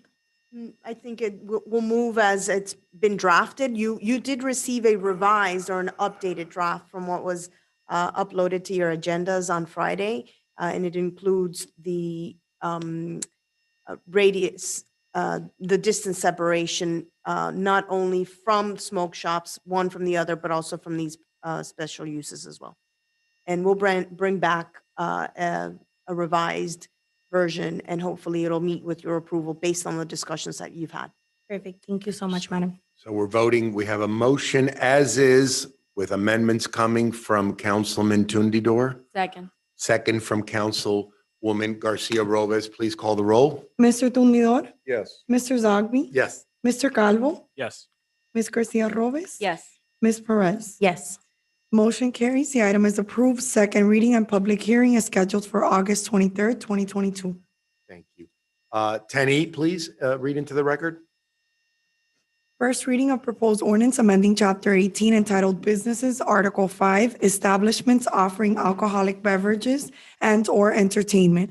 Division 1, generally, Section 18-206 entitled Definitions, Section 18-207 entitled Zoning Requirements, and Section 18-208 entitled Inspection by Police, and adding Section 18-211 entitled Smoke Shop Regulations to the Code of Ordinances of the City of Hialeah, repealing all ordinances or parts of ordinances in conflict herewith, providing for penalties for violation hereof, providing for a severability clause, providing for inclusion in the code, and providing for an effective date. Thank you. Madam VP, would you like to add something? or No, this is thank you. okay. That's it. I took up enough airspace. This is all attached with the one that was previous to. Motion. Motion. Thank you. We have a motion. Second. We have a motion from Councilwoman Garcia Rovez, a second from Councilman Tundidor. Please call the roll. Mr. Tundidor, Yes. Mr. Zogby, Yes. Mr. Calvo, Yes. Ms. Garcia Rovez, Yes. Ms. Perez. Yes. Motion carries. The item is approved. Second reading and public hearing is scheduled for August 23rd, 2022. Thank you. 10F, please read 10F into the record. First reading of proposed ordinance amending Chapter 70 entitled Retirement and Pension, Article 4, Employees General Retirement System, Division 4, entitled Membership, implementing the changes to the pension plan bargained for between the Fraternal Order of Police, Lodge Number 12, and the city for police officer members, in particular revising Section 70-210 entitled Member Contributions to Retirement Plan, reducing member contribution by 1% beginning June 29, 2022, and an additional 1% beginning October 1st, 2022, repealing all ordinances or parts of ordinances in conflict herewith, providing for penalties hereof, providing for inclusion in the code, providing for a severability clause, and providing for an effective date. Thank you, Madam Clerk. Madam Attorney? So this is just to close out a required pension code amendment applicable to our police officer members in our pension plan to enact the negotiated changes. And as you know, back in June of this year, you ratified a contract. Within the contract, the city and the FOP agreed to reduce the member contribution by 1% effective as of the date of ratification. So it's retroactive to June, that reduction, and to grant a further reduction in contributions by police officer members by an additional 1% effective October 1st. So based on our last contract and our last amendments to the plan for police officer members, as of this fiscal year, they were contributing at 10% of their pensionable pay. If you adopt this ordinance, and we ask that you vote in favor of this ordinance, then that 10% contribution will be reduced 1%, and then again down to 8% by October 1st, this incoming fiscal year. Understood. Any questions? Or do I have? Well, you don't quorum? have We don't have quorum, so if you wouldn't mind calling back the two members. So we can She take a needed to vote. go to the restroom. I'm not sure where Councilman Tundidor is. Thank you, Madam Attorney.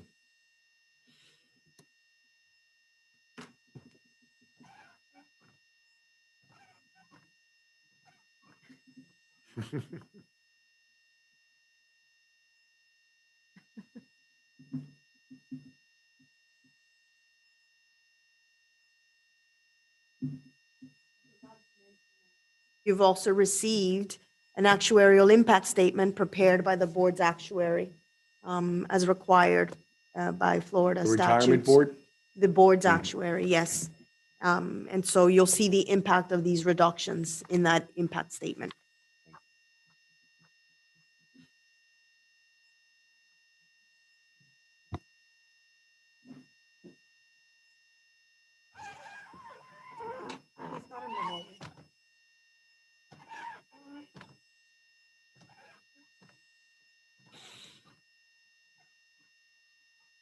Thank you, everyone, for your patience.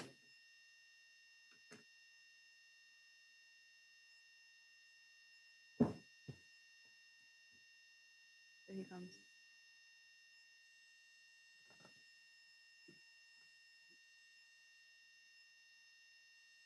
1, 2, 3, 4.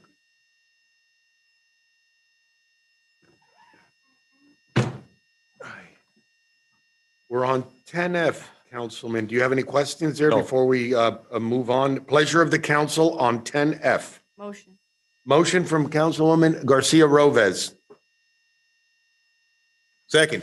Second from Councilman Tundidor on 10F. Please call the roll. Mr. Zogby, Yes. Mr. Calvo, Yes. Ms. Garcia Rovez, Yes. Ms. Perez is away, Mr. Tundidor. Yes. Motion carries. The item is approved. Second reading and public hearing is scheduled for August 23rd, 2022. Thank you. Item 10G, please read into the record. Proposed resolution reappointing Eugene Steinfeld as special master to conduct administrative hearings on code violations for the city of Hialeah, Florida, pursuant to the citation procedures set forth in Chapter 22, Article 3 of the Hialeah Code, assume all powers authorized by Hialeah Code Section 22-186, subsection K, and serve a term commencing on June 1st, 2022, and ending on May 31st, 2023, at an hourly rate to be established by administrative order of the mayor and providing for an effective date. One of the most feared men in Hialeah, huh, Mr. Steinfeld? Okay, 10G. Motion. Pleasure of the council. Motion. Second. A motion by Councilman Tundidor, second by Councilwoman Garcia Robles. Please call the roll. Mr. Calvo? Yes. Ms. Garcia Robles? Yes. Ms. Perez is away. Mr. Tunidor? Yes. Mr. Zogby? Yes. Motion carries. The item is approved. Thank you. Madam Clerk, please read 10H into the record. Pursuant to Section 2.01 of the city's charter, Mayor Esteban Bobo Jr. appoints William Sanchez, subject to civil service rules and regulations, to the position of Director of the Department of Parks and Recreation. Thank you, Madam Clerk. 10H. Mayor, did you want to say something about 10H? Mhm. Yeah, it's getting late. That's what I wanted to say.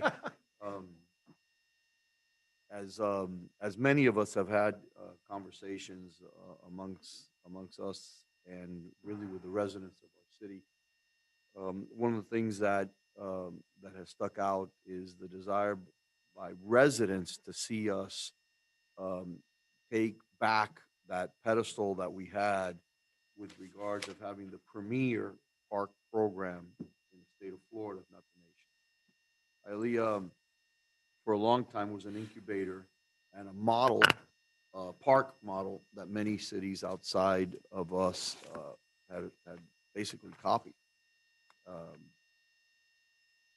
City of Doral's park program is a direct connection to what Hialeah's park program used to be.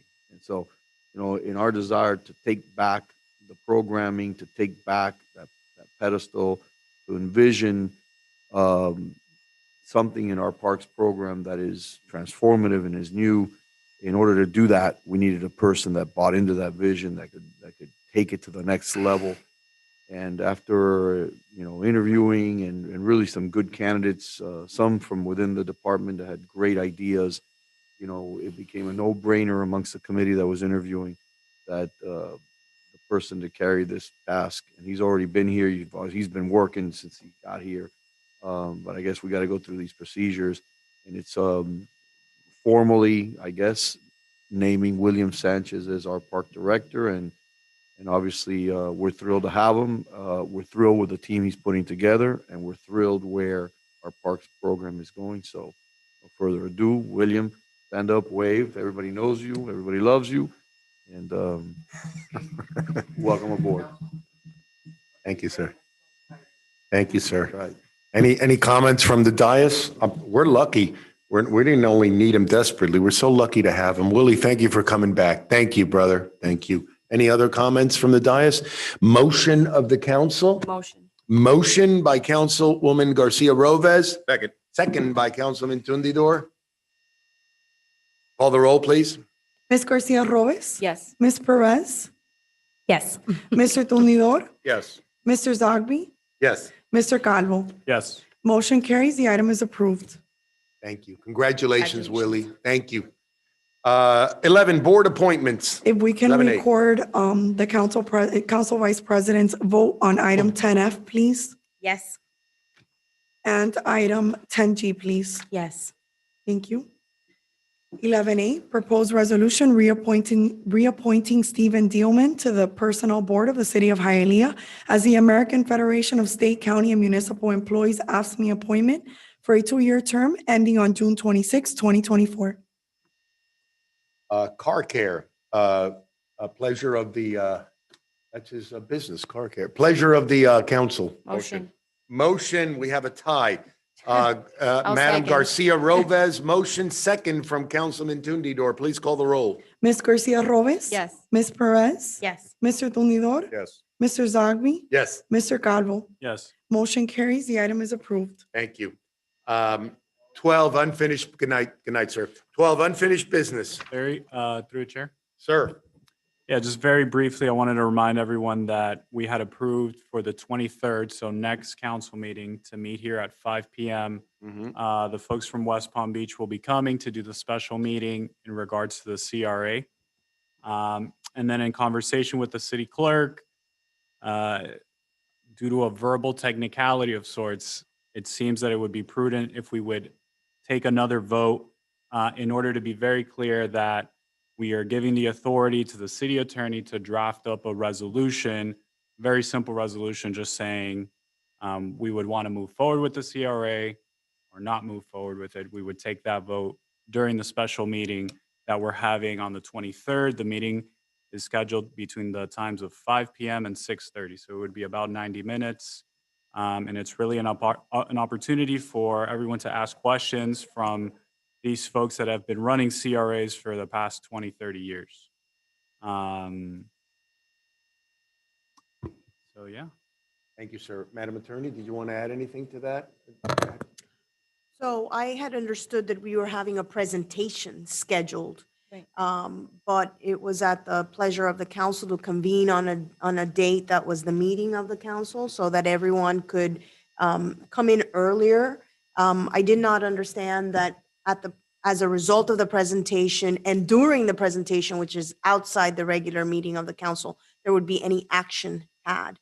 But like Councilmember Calvo said, if at this moment you move for me to bring back a resolution and have a resolution prepared, at this meeting of the council on the 23rd at 5:30? 5 o'clock, then I'd be happy to draft something either at the meeting or at the regular meeting, which we are scheduled to have that night. Correct. Through the chair, I mean, we don't Yes, have to make the decision that day, right? If people aren't ready for it. But the idea is if we do feel comfortable with it, it would be a great opportunity if we hear the information to go ahead and take that vote immediately after. Because if not, we're going to fall into this kind of procedural thing. Well, it'll have to be brought up again at another council meeting, and then we'll have to do another. So it'll take like 3 more months to get, Understood. If get I the whole can, thing done. Ma'am? Through the Yes. chair, just, Yes, sir. I have a Thank you. question for you, Yes. Councilman Calvo. Is the CRA, I know that we discussed it, but do you already have a specific area in which you? No, so that'll be all covered in the meeting, but no, there is no specific area right now. In essence, to give you a purview, we have the authority in the conversation that Madam Attorney, myself, and people from the county were involved in. We have the authority right now, if we wanted to meet as a CRA board, and we can have these meetings on a regular basis. But we need to go through certain steps in order to get the full final approvals, get the funding, set the boundaries, et cetera, et cetera.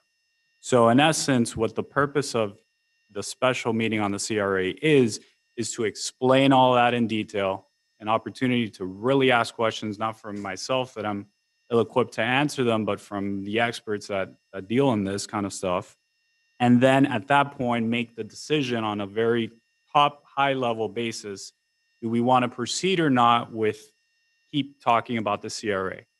And if, we don't want to keep talking about it, then I won't bring it up again.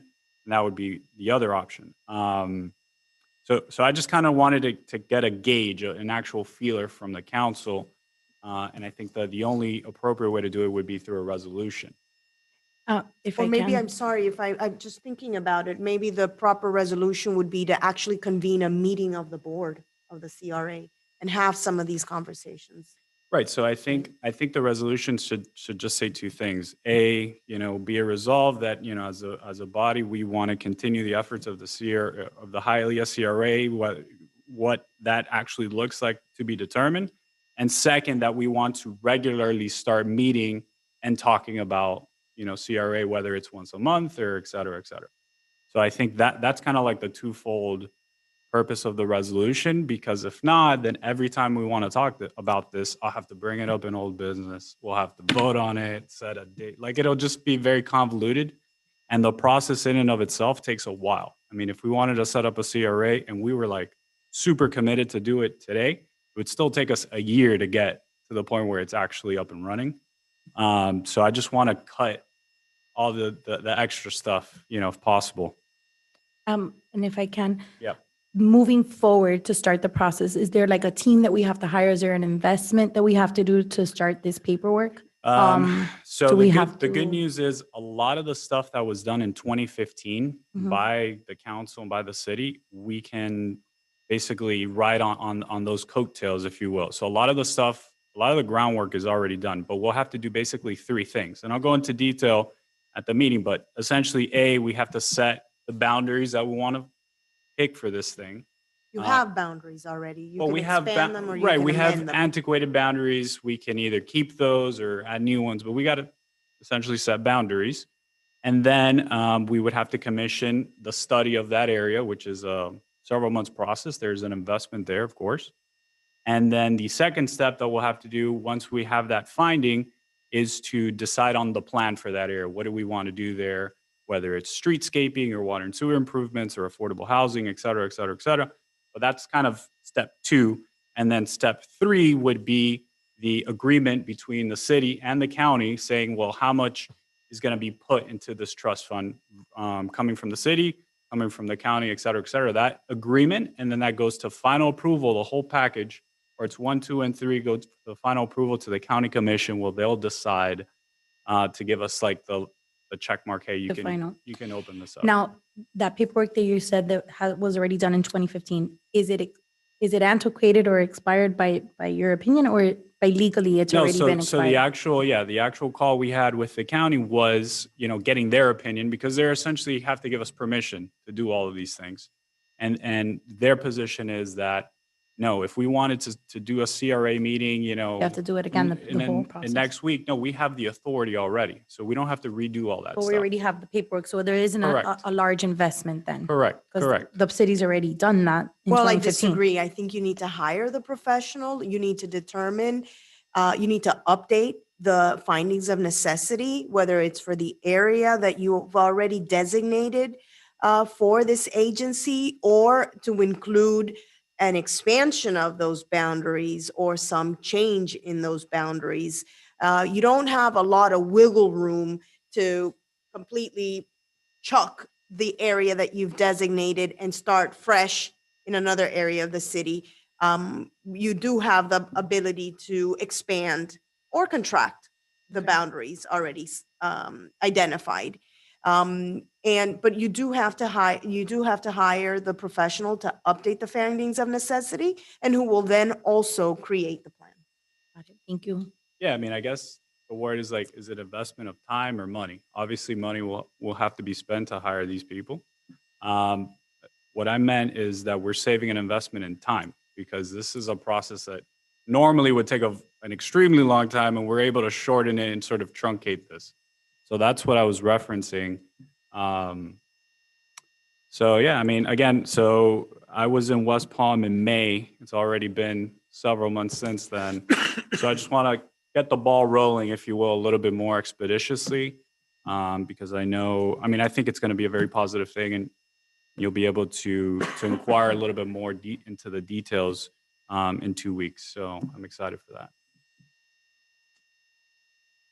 So I would ask for clarity for the work that I have to do. I think if you are inclined to support Councilmember Calvo, then that you motion today to authorize me to bring back a resolution on the 23rd to advance the CRA creation in the city. So I'd have to go back and think about what would be the appropriate resolution. I would suggest that it's probably going to be to convene a meeting to Right. evaluate the boundaries, to have that Correct. discussion. Correct.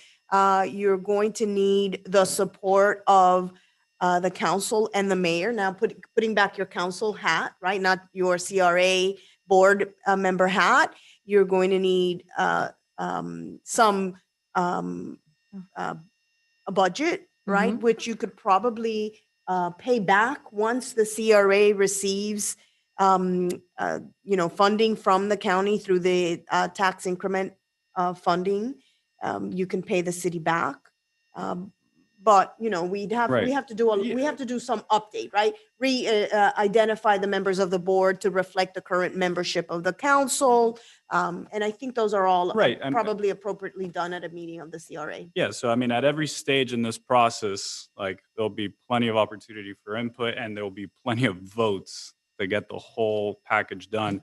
My idea for the vote on the 23rd would simply be, hey, are you guys interested in keeping talking about this and keep meeting about this, whether it's once a month or what have you, as a CRA board, and start discussing, well, what are the areas that we're going to be selecting? What does the plan look like, et cetera, et cetera. So the whole process. But I just wanted to get a feeler for if there's interest to move forward, definitively, in the next 2 weeks. Pleasure of the council or questions? Through the chair. Sir? Yeah, so all we're doing is, on the 23rd, we're going to decide whether or not we want to have a meeting so we can further discuss this. I think a meeting of the CRA. Correct. A meeting of the right? CRA I think to that'll discuss be this. actually an Yeah, affirmative step, that is and you would It's a be pretty making much it. decisions as the CRA. decide if we can keep Right? meeting. Yeah. I'm sorry, I don't know if you're on. Yeah. We can't do the presentation like a presentation that day at council? Is it that lengthy of a presentation? Because we've had presentations before at council. Yeah, the issue is, I know that the meeting in the next 2 weeks is going to be, pretty packed with stuff as it is, and I just really want you to have an opportunity to be able to have the discussion, because it gets sometimes a little bit technical, and I think based on the concerns that were brought up, I guess the last time we sort of talked about the CRA. Whether, this means bigger government, whether this means, what's the impact on taxation. So I wanted to have an opportunity to really be thorough. I mean, if we end the meeting sooner, that's totally okay. But I mean, I think it warrants the 90 minutes. I think it's a lot of info. Are you going to have someone from the county here that dispersed those funds?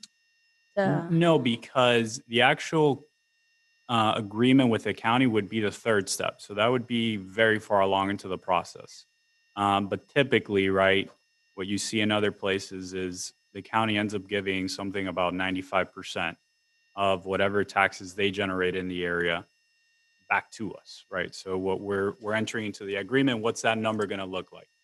For me, though, I think that would be important to speak to them to kind of have a better footing on whether this is something we would want to move forward with because of the funding, because of how much allocated we technically could have for this area. So the conversation we had with the county was essentially that they're more than open to approve our CRA. Obviously, we need to sit down and sort of, it's a negotiation for money as how much money we're going to get from them. But presumably it's going to be more than, now we have nothing, right? So it's definitely a plus to that area that we end up choosing, because otherwise they wouldn't be receiving these funding resources. Again, typically in other areas, it's about 95%. Maybe we get 80. Of the budget that we proposed for that area? They cover 95% of it? No. The way, again, that's what the meeting will kind of go into more detail, but the way it works is, as property values increase, right? Yeah. And the property pays, let's say, $1,000 more of taxes in next year's tax roll. Let's say it's $1,000 more for Hialeah, $1,000 more for the school board, and $1,000 more for the county. So that excess 1,000 is what the county is returning to us. So if that makes sense, at a 95% or at an 80% or whatever number. So let's say we keep $800. But it's $800 we didn't have to begin with. And then from our end of the budget, right, City of Hialeah side of things, of our extra 1,000, how much do we want to put into this account for the purposes of the CRA? That's what the agreement is. And that's where the money, that's what's called TIF, which is that little extra on the top. It doesn't mean that area like stops paying taxes, or it doesn't mean they're paying more taxes. Like, we're not raising taxes on that area. We're just saying, as property values normally go up year over year, those little extra chunks, kind of like when you swipe a card, have you seen that app where it's like if you spend $19.99, that extra penny goes to your savings? That's what we're talking about, right? It's like the extra chunks, and that gets put into what's called a trust fund account, which funds the CRA year over year. And if you look at West Palm Beach, what they've been able to do is that those little chunks have been adding up to the point that now they're making $30 million a year in the CRA account, which is separate from the city's account. So without the CRA, that money wouldn't exist. Right. And with that money, that's how they keep reinvesting in the area and keep making it nicer. Through the chair. Yes, sir. I just have a quick question, Council, maybe just to clarify for Sure. me. So, so usually, the majority of the time, are CRAs created when maybe property value's low?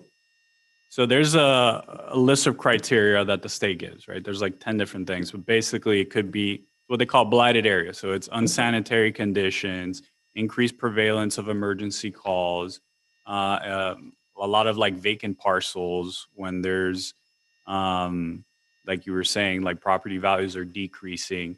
So there's another one is like the lack of affordable housing.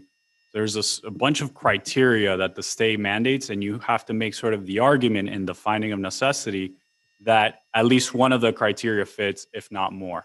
When the finding was done in 2015 for Hialeah Market, in that finding, it showed that like almost every criteria matched in that specific area.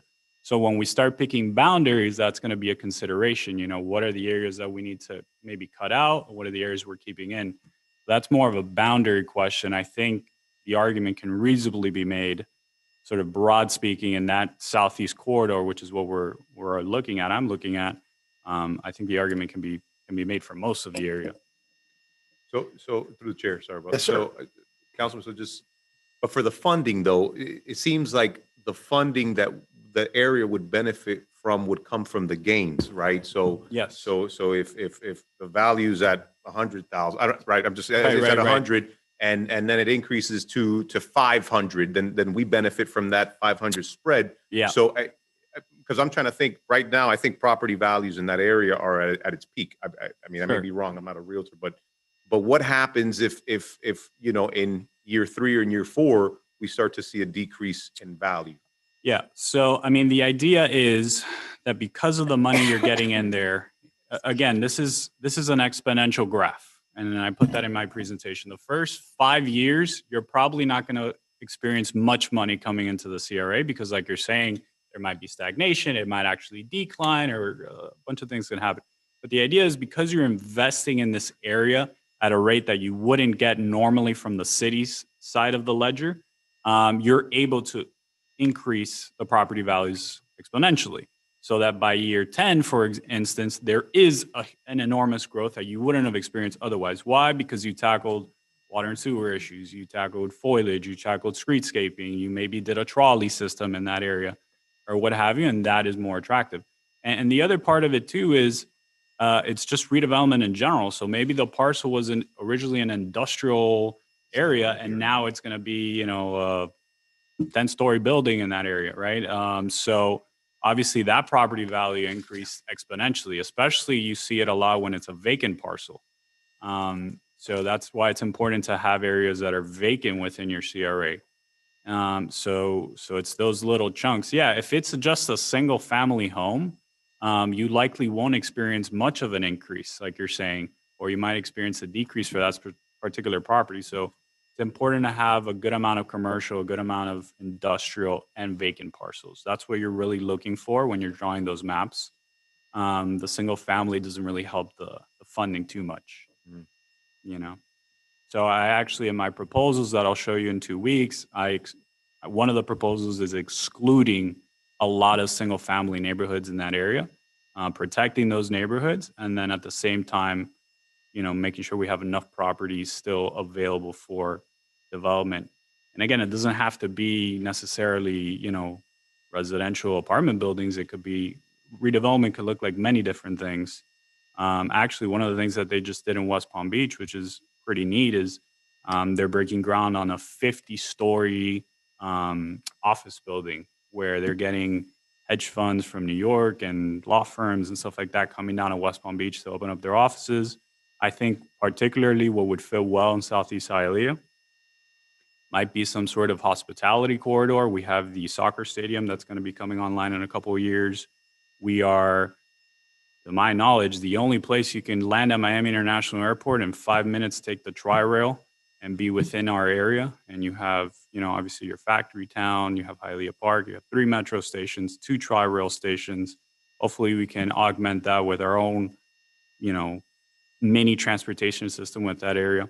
You can also use this money to pay for police and, to lower crime in the area. You can use it for all sorts of things, right? I mean, it's your imagination as to what that area can look like.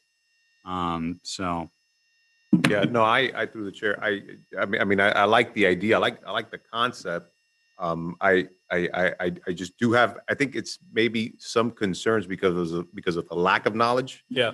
So I think having that presentation would most definitely. Please bring all your concerns. Please bring all your questions. I really want to be thorough. I want to make sure everybody's very clear on what we're doing before we do anything. And that's why I think the amount of time is proper to really to go into it. And again, I'll be very brief as possible in my side of things. I'm really here to answer your questions. And I told them, please, your presentation can't be longer than like 10, 15 minutes because I really want it to be Q&A, back and forth. I don't want it to be just a lecture of 90 minutes. Okay, well, I motion to do the resolution so we could further discuss this. We have a motion for crafting a resolution from Madam VP, Ms. Perez. Do I have a second? Second. Second from Councilman Tundidor. Call the roll. Madam Clerk. Ms. Perez, Yes. Mr. Tundidor, Yes. Mr. Zogby, Yes. Mr. Calvo, Yes. Ms. Garcia Robes. Yes. Motion carries for the Law Department to bring back a resolution explaining the council's support to advancing the CRE. Thank you. More work. Anything else in unfinished business, or would you like to move into new business 13, unfinished or new business? They can merge.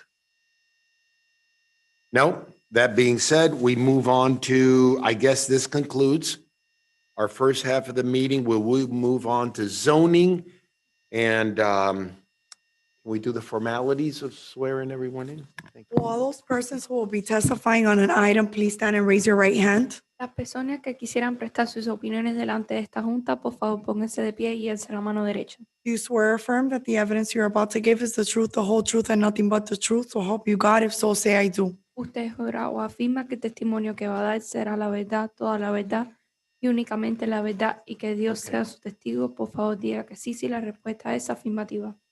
Let the record reflect that all have responded in the affirmative. En el archivo público constará que todos han respondido afirmativamente. Thank you. PZ1, Madam Clerk, please read it into the record.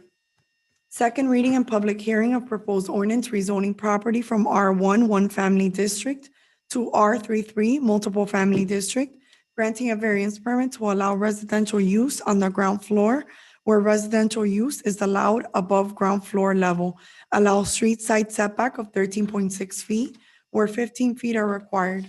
Allow 40 parking spaces where 45 parking spaces are required, and allow 8 feet high prefabricated concrete wall where 6 feet is the maximum height allowed along rear lot lines. All contrary to Hialeah Code of Ordinances, sections 98-1630.2, 98-1630.3, subsection E2, and 98-2189, subsection 16A, and contrary to the latest edition of the City of Hialeah Landscape Manual dated July 9, 2015, paragraph D, subsection 6. Properties located at 840 and 860 Southeast 8th Avenue, Hialeah, zoned R1 one family district, located within the area of the neighborhood business district, repealing all ordinances or parts of ordinances in conflict herewith, providing penalties for violation hereof, providing for a severability clause, and providing for an effective date. Thank you. PZ1 is on second reading, open for public hearing, public discussion. I know we have the lobbyist, Manny Ruiz, here. Is there anyone, Manny Ruiz, are you still for this development? Okay, do we have anyone here against this development? that needs to speak? Manny, before we, and no one? Thank you. Before we, sir, you're for it? That's it. We have nothing to vote on. Okay, it passed. A PC2. Yes, thank you, sir. Is there anything before we, pleasure of the council? Are you good just saying that? We're good? Pleasure of the council? Go ahead. Come on up. Name and address for the record, although we all know you. Okay. Robert Gawanter, M&M Package Solutions. Yes, sir. 794 Southeast A Street. First of all, this is a masterpiece. I don't like to be redundant. Oh, good. I called it the template. Each block is the same size in this area, and there's going to be future development here. This is a work of art, and it's so simple. I like to relate to it as poetry. Okay, it's difficult to make something look so easy. And you look at this, and it's like, wow, it's 20 units spread out. To me, if you listen carefully, you hear a song here, and it's like family, couple, single student. Okay. And that's the third stanza. The second stanza, family, couple, struggling young mother. Okay, I have to work on the lyrics. Okay? Yeah, I was going to say that the show tune is missing. Yes, Okay, guys. But my problem is with the first stanza, the first floor.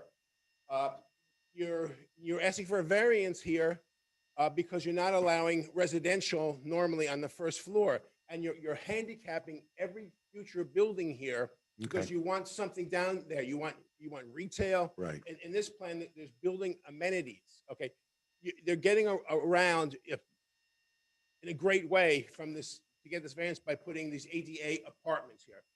The people who are going to live in this building, this is the best building they're ever going to live in. Okay.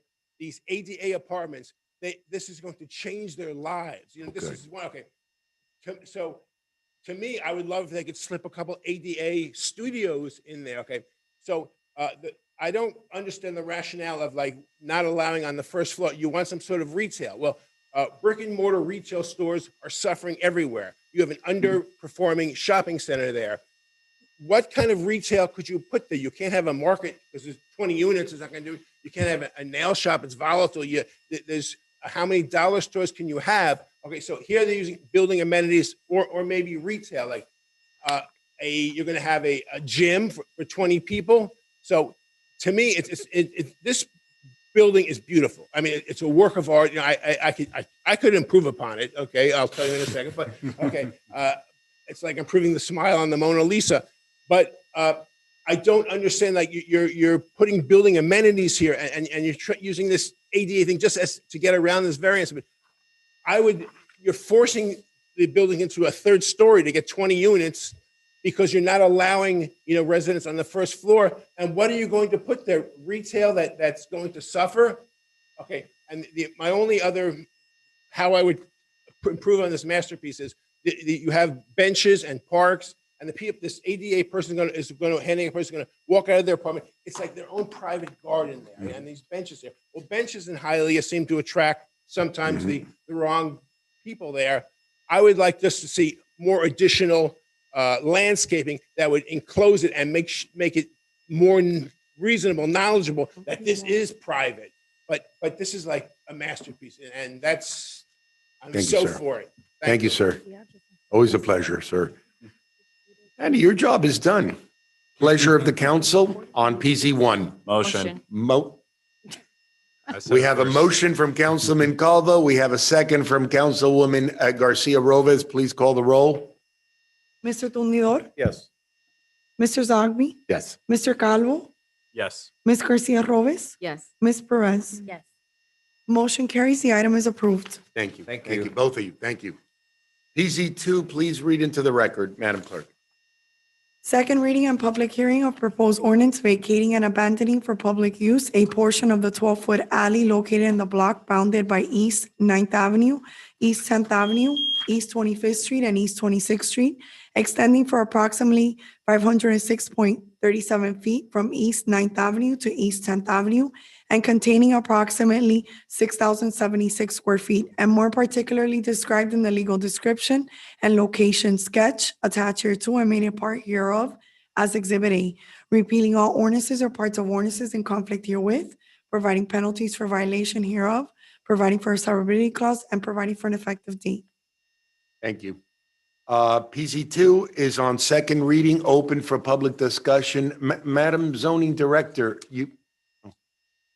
anyhow, Through the chair. I think she's good with it if she approved it. Go ahead, sir, you're recognized. Sir, as someone who's cleaned this alley thoroughly, Oh, yeah, remember? Yeah. Yeah. we picked up several hundred pounds of trash there. Yeah. We'll be receiving any sort of part of this abandoned property. There's another cleaning coming up. George Navarro? Okay. Now, did you want to add something? Just Carlos Diaz here. No, you're not George Navarro. He didn't even come. Okay, Carlos Diaz. Yeah, okay. Go on, sir. Did you want to add anything or just ready for questions if we have any? PZ, thank you, sir. Motion. Motion from Councilman Tundidor on Second. PZ2. Second from Madam VP Perez on PZ2. Please call the roll. Mr. Tundidor? Yes. Mr. Zogby? Yes. Mr. Calvo? Yes. Ms. Garcia Robes? Yes. Ms. Perez? Yes. Motion carries. The item is approved. Thank you. Good night, sir. PZ3, please read into the record, It ma'am. is postponed, sir, until Oh. August 23rd. Oh, there it is. Okay, PZ4. Second reading and public hearing of proposed ordinance granting a special use permit pursuant to Hialeah Code of Ordinances, Section 98-1630.8, to allow the expansion of the neighborhood business district overlay for the retrofit of an existing commercial building with a proposed addition of 8 residential units on the second floor, granting a variance permit to allow 30.39 front side setback where 10 feet built line are required, allow surface parking facing East 41st Street where surface parking may not be located at the front of the building, and allow 41 parking spaces, 39 on-site and 2 off-site where 50 parking spaces are required. All contra to Hialeah Code of Ordinances, Sections 98-1630.3 subsection E1, 98-1630.3 subsection 4, and 98-2189 subsection 16A. Property located at 819 East 41st Street, Hialeah, Zone C2, Liberal Retail Commercial District. Repealing all ordinances or parts of ordinances in conflict herewith, providing penalties for violation hereof, providing for a severability clause, and providing for an effective date. Thank you. PZ4 is on second reading, open for public discussion. Is there anyone here opposed to this request on PZ4? If not, I'm not sure if the property owner is here. Any questions from the dais? Pleasure of the council on PZ4? Motion. Motion from Madam Garcia Robes. Does anybody have any questions for the Madam Zoning Director or anything? Or you want to go on? We have a motion from Ms. Garcia Robes. Second. Second, you said, sir? Yes, sir. Second from Councilman Tundidor. Please call the roll. Mr. Zogby? Yes. Mr. Calvo? Yes. Ms. Garcia Robes? Yes. Ms. Perez? Yes. Mr. Tundidor? Yes. Motion carries. The item is approved. PZ5, please. First reading of proposed ordinance approving a final plat of Maricia's Monument subdivision, accepting all dedication of avenues, streets, roads, or other public ways, together with all existing and future planting of trees, property located at 6800 West Hialeah Gardens Boulevard, Hialeah Zone C1 Commercial District, repealing all ordinances or parts of ordinances in conflict herewith, providing penalties for violation hereof, providing for a severability clause, and providing for an effective date. PZ5 is on first reading, not open for public discussion, but certainly for any discussion that we may have. Otherwise, pleasure of the council. Motion. Motion for PZ5 from Councilman Tundidor. Second. Second for PZ5 from Councilwoman Garcia Robes. Please call the roll. Mr. Calvo? Yes. Ms. Garcia Robes? Yes. Ms. Perez? Yes. Mr. Tundidor? Yes. Mr. Zogby? Yes. Motion carries. The item is approved. Second reading and public hearing is scheduled for August 23rd, 2022. Thank you. 15, final decisions. Please read FD1 into the record. Proposed resolution approving the final decision of the Planning and Zoning Board, decision number 2022-10, granting an adjustment on the property located at 4247 West 7th Lane, Hialeah, zoned R1 One Family District, and providing for an effective date. It's a beautiful piece of property here. FD1, Motion. We have a motion from Councilman Tundidor. Second. Second from Council Vice President Perez. Please call the roll. Ms. Garcia Roes, Yes. Ms. Perez, Yes. Mr. Tundidor, Yes. Mr. Zogby, Yes. Mr. Calvo. Yes. Motion carries. The item is approved. Thank you. Do I have a motion to adjourn the meeting of August 9th of the Hialeah Council? Motion. Motion is unanimous. Meeting adjourned at, what time is it? 9:23 PM. Thank you all.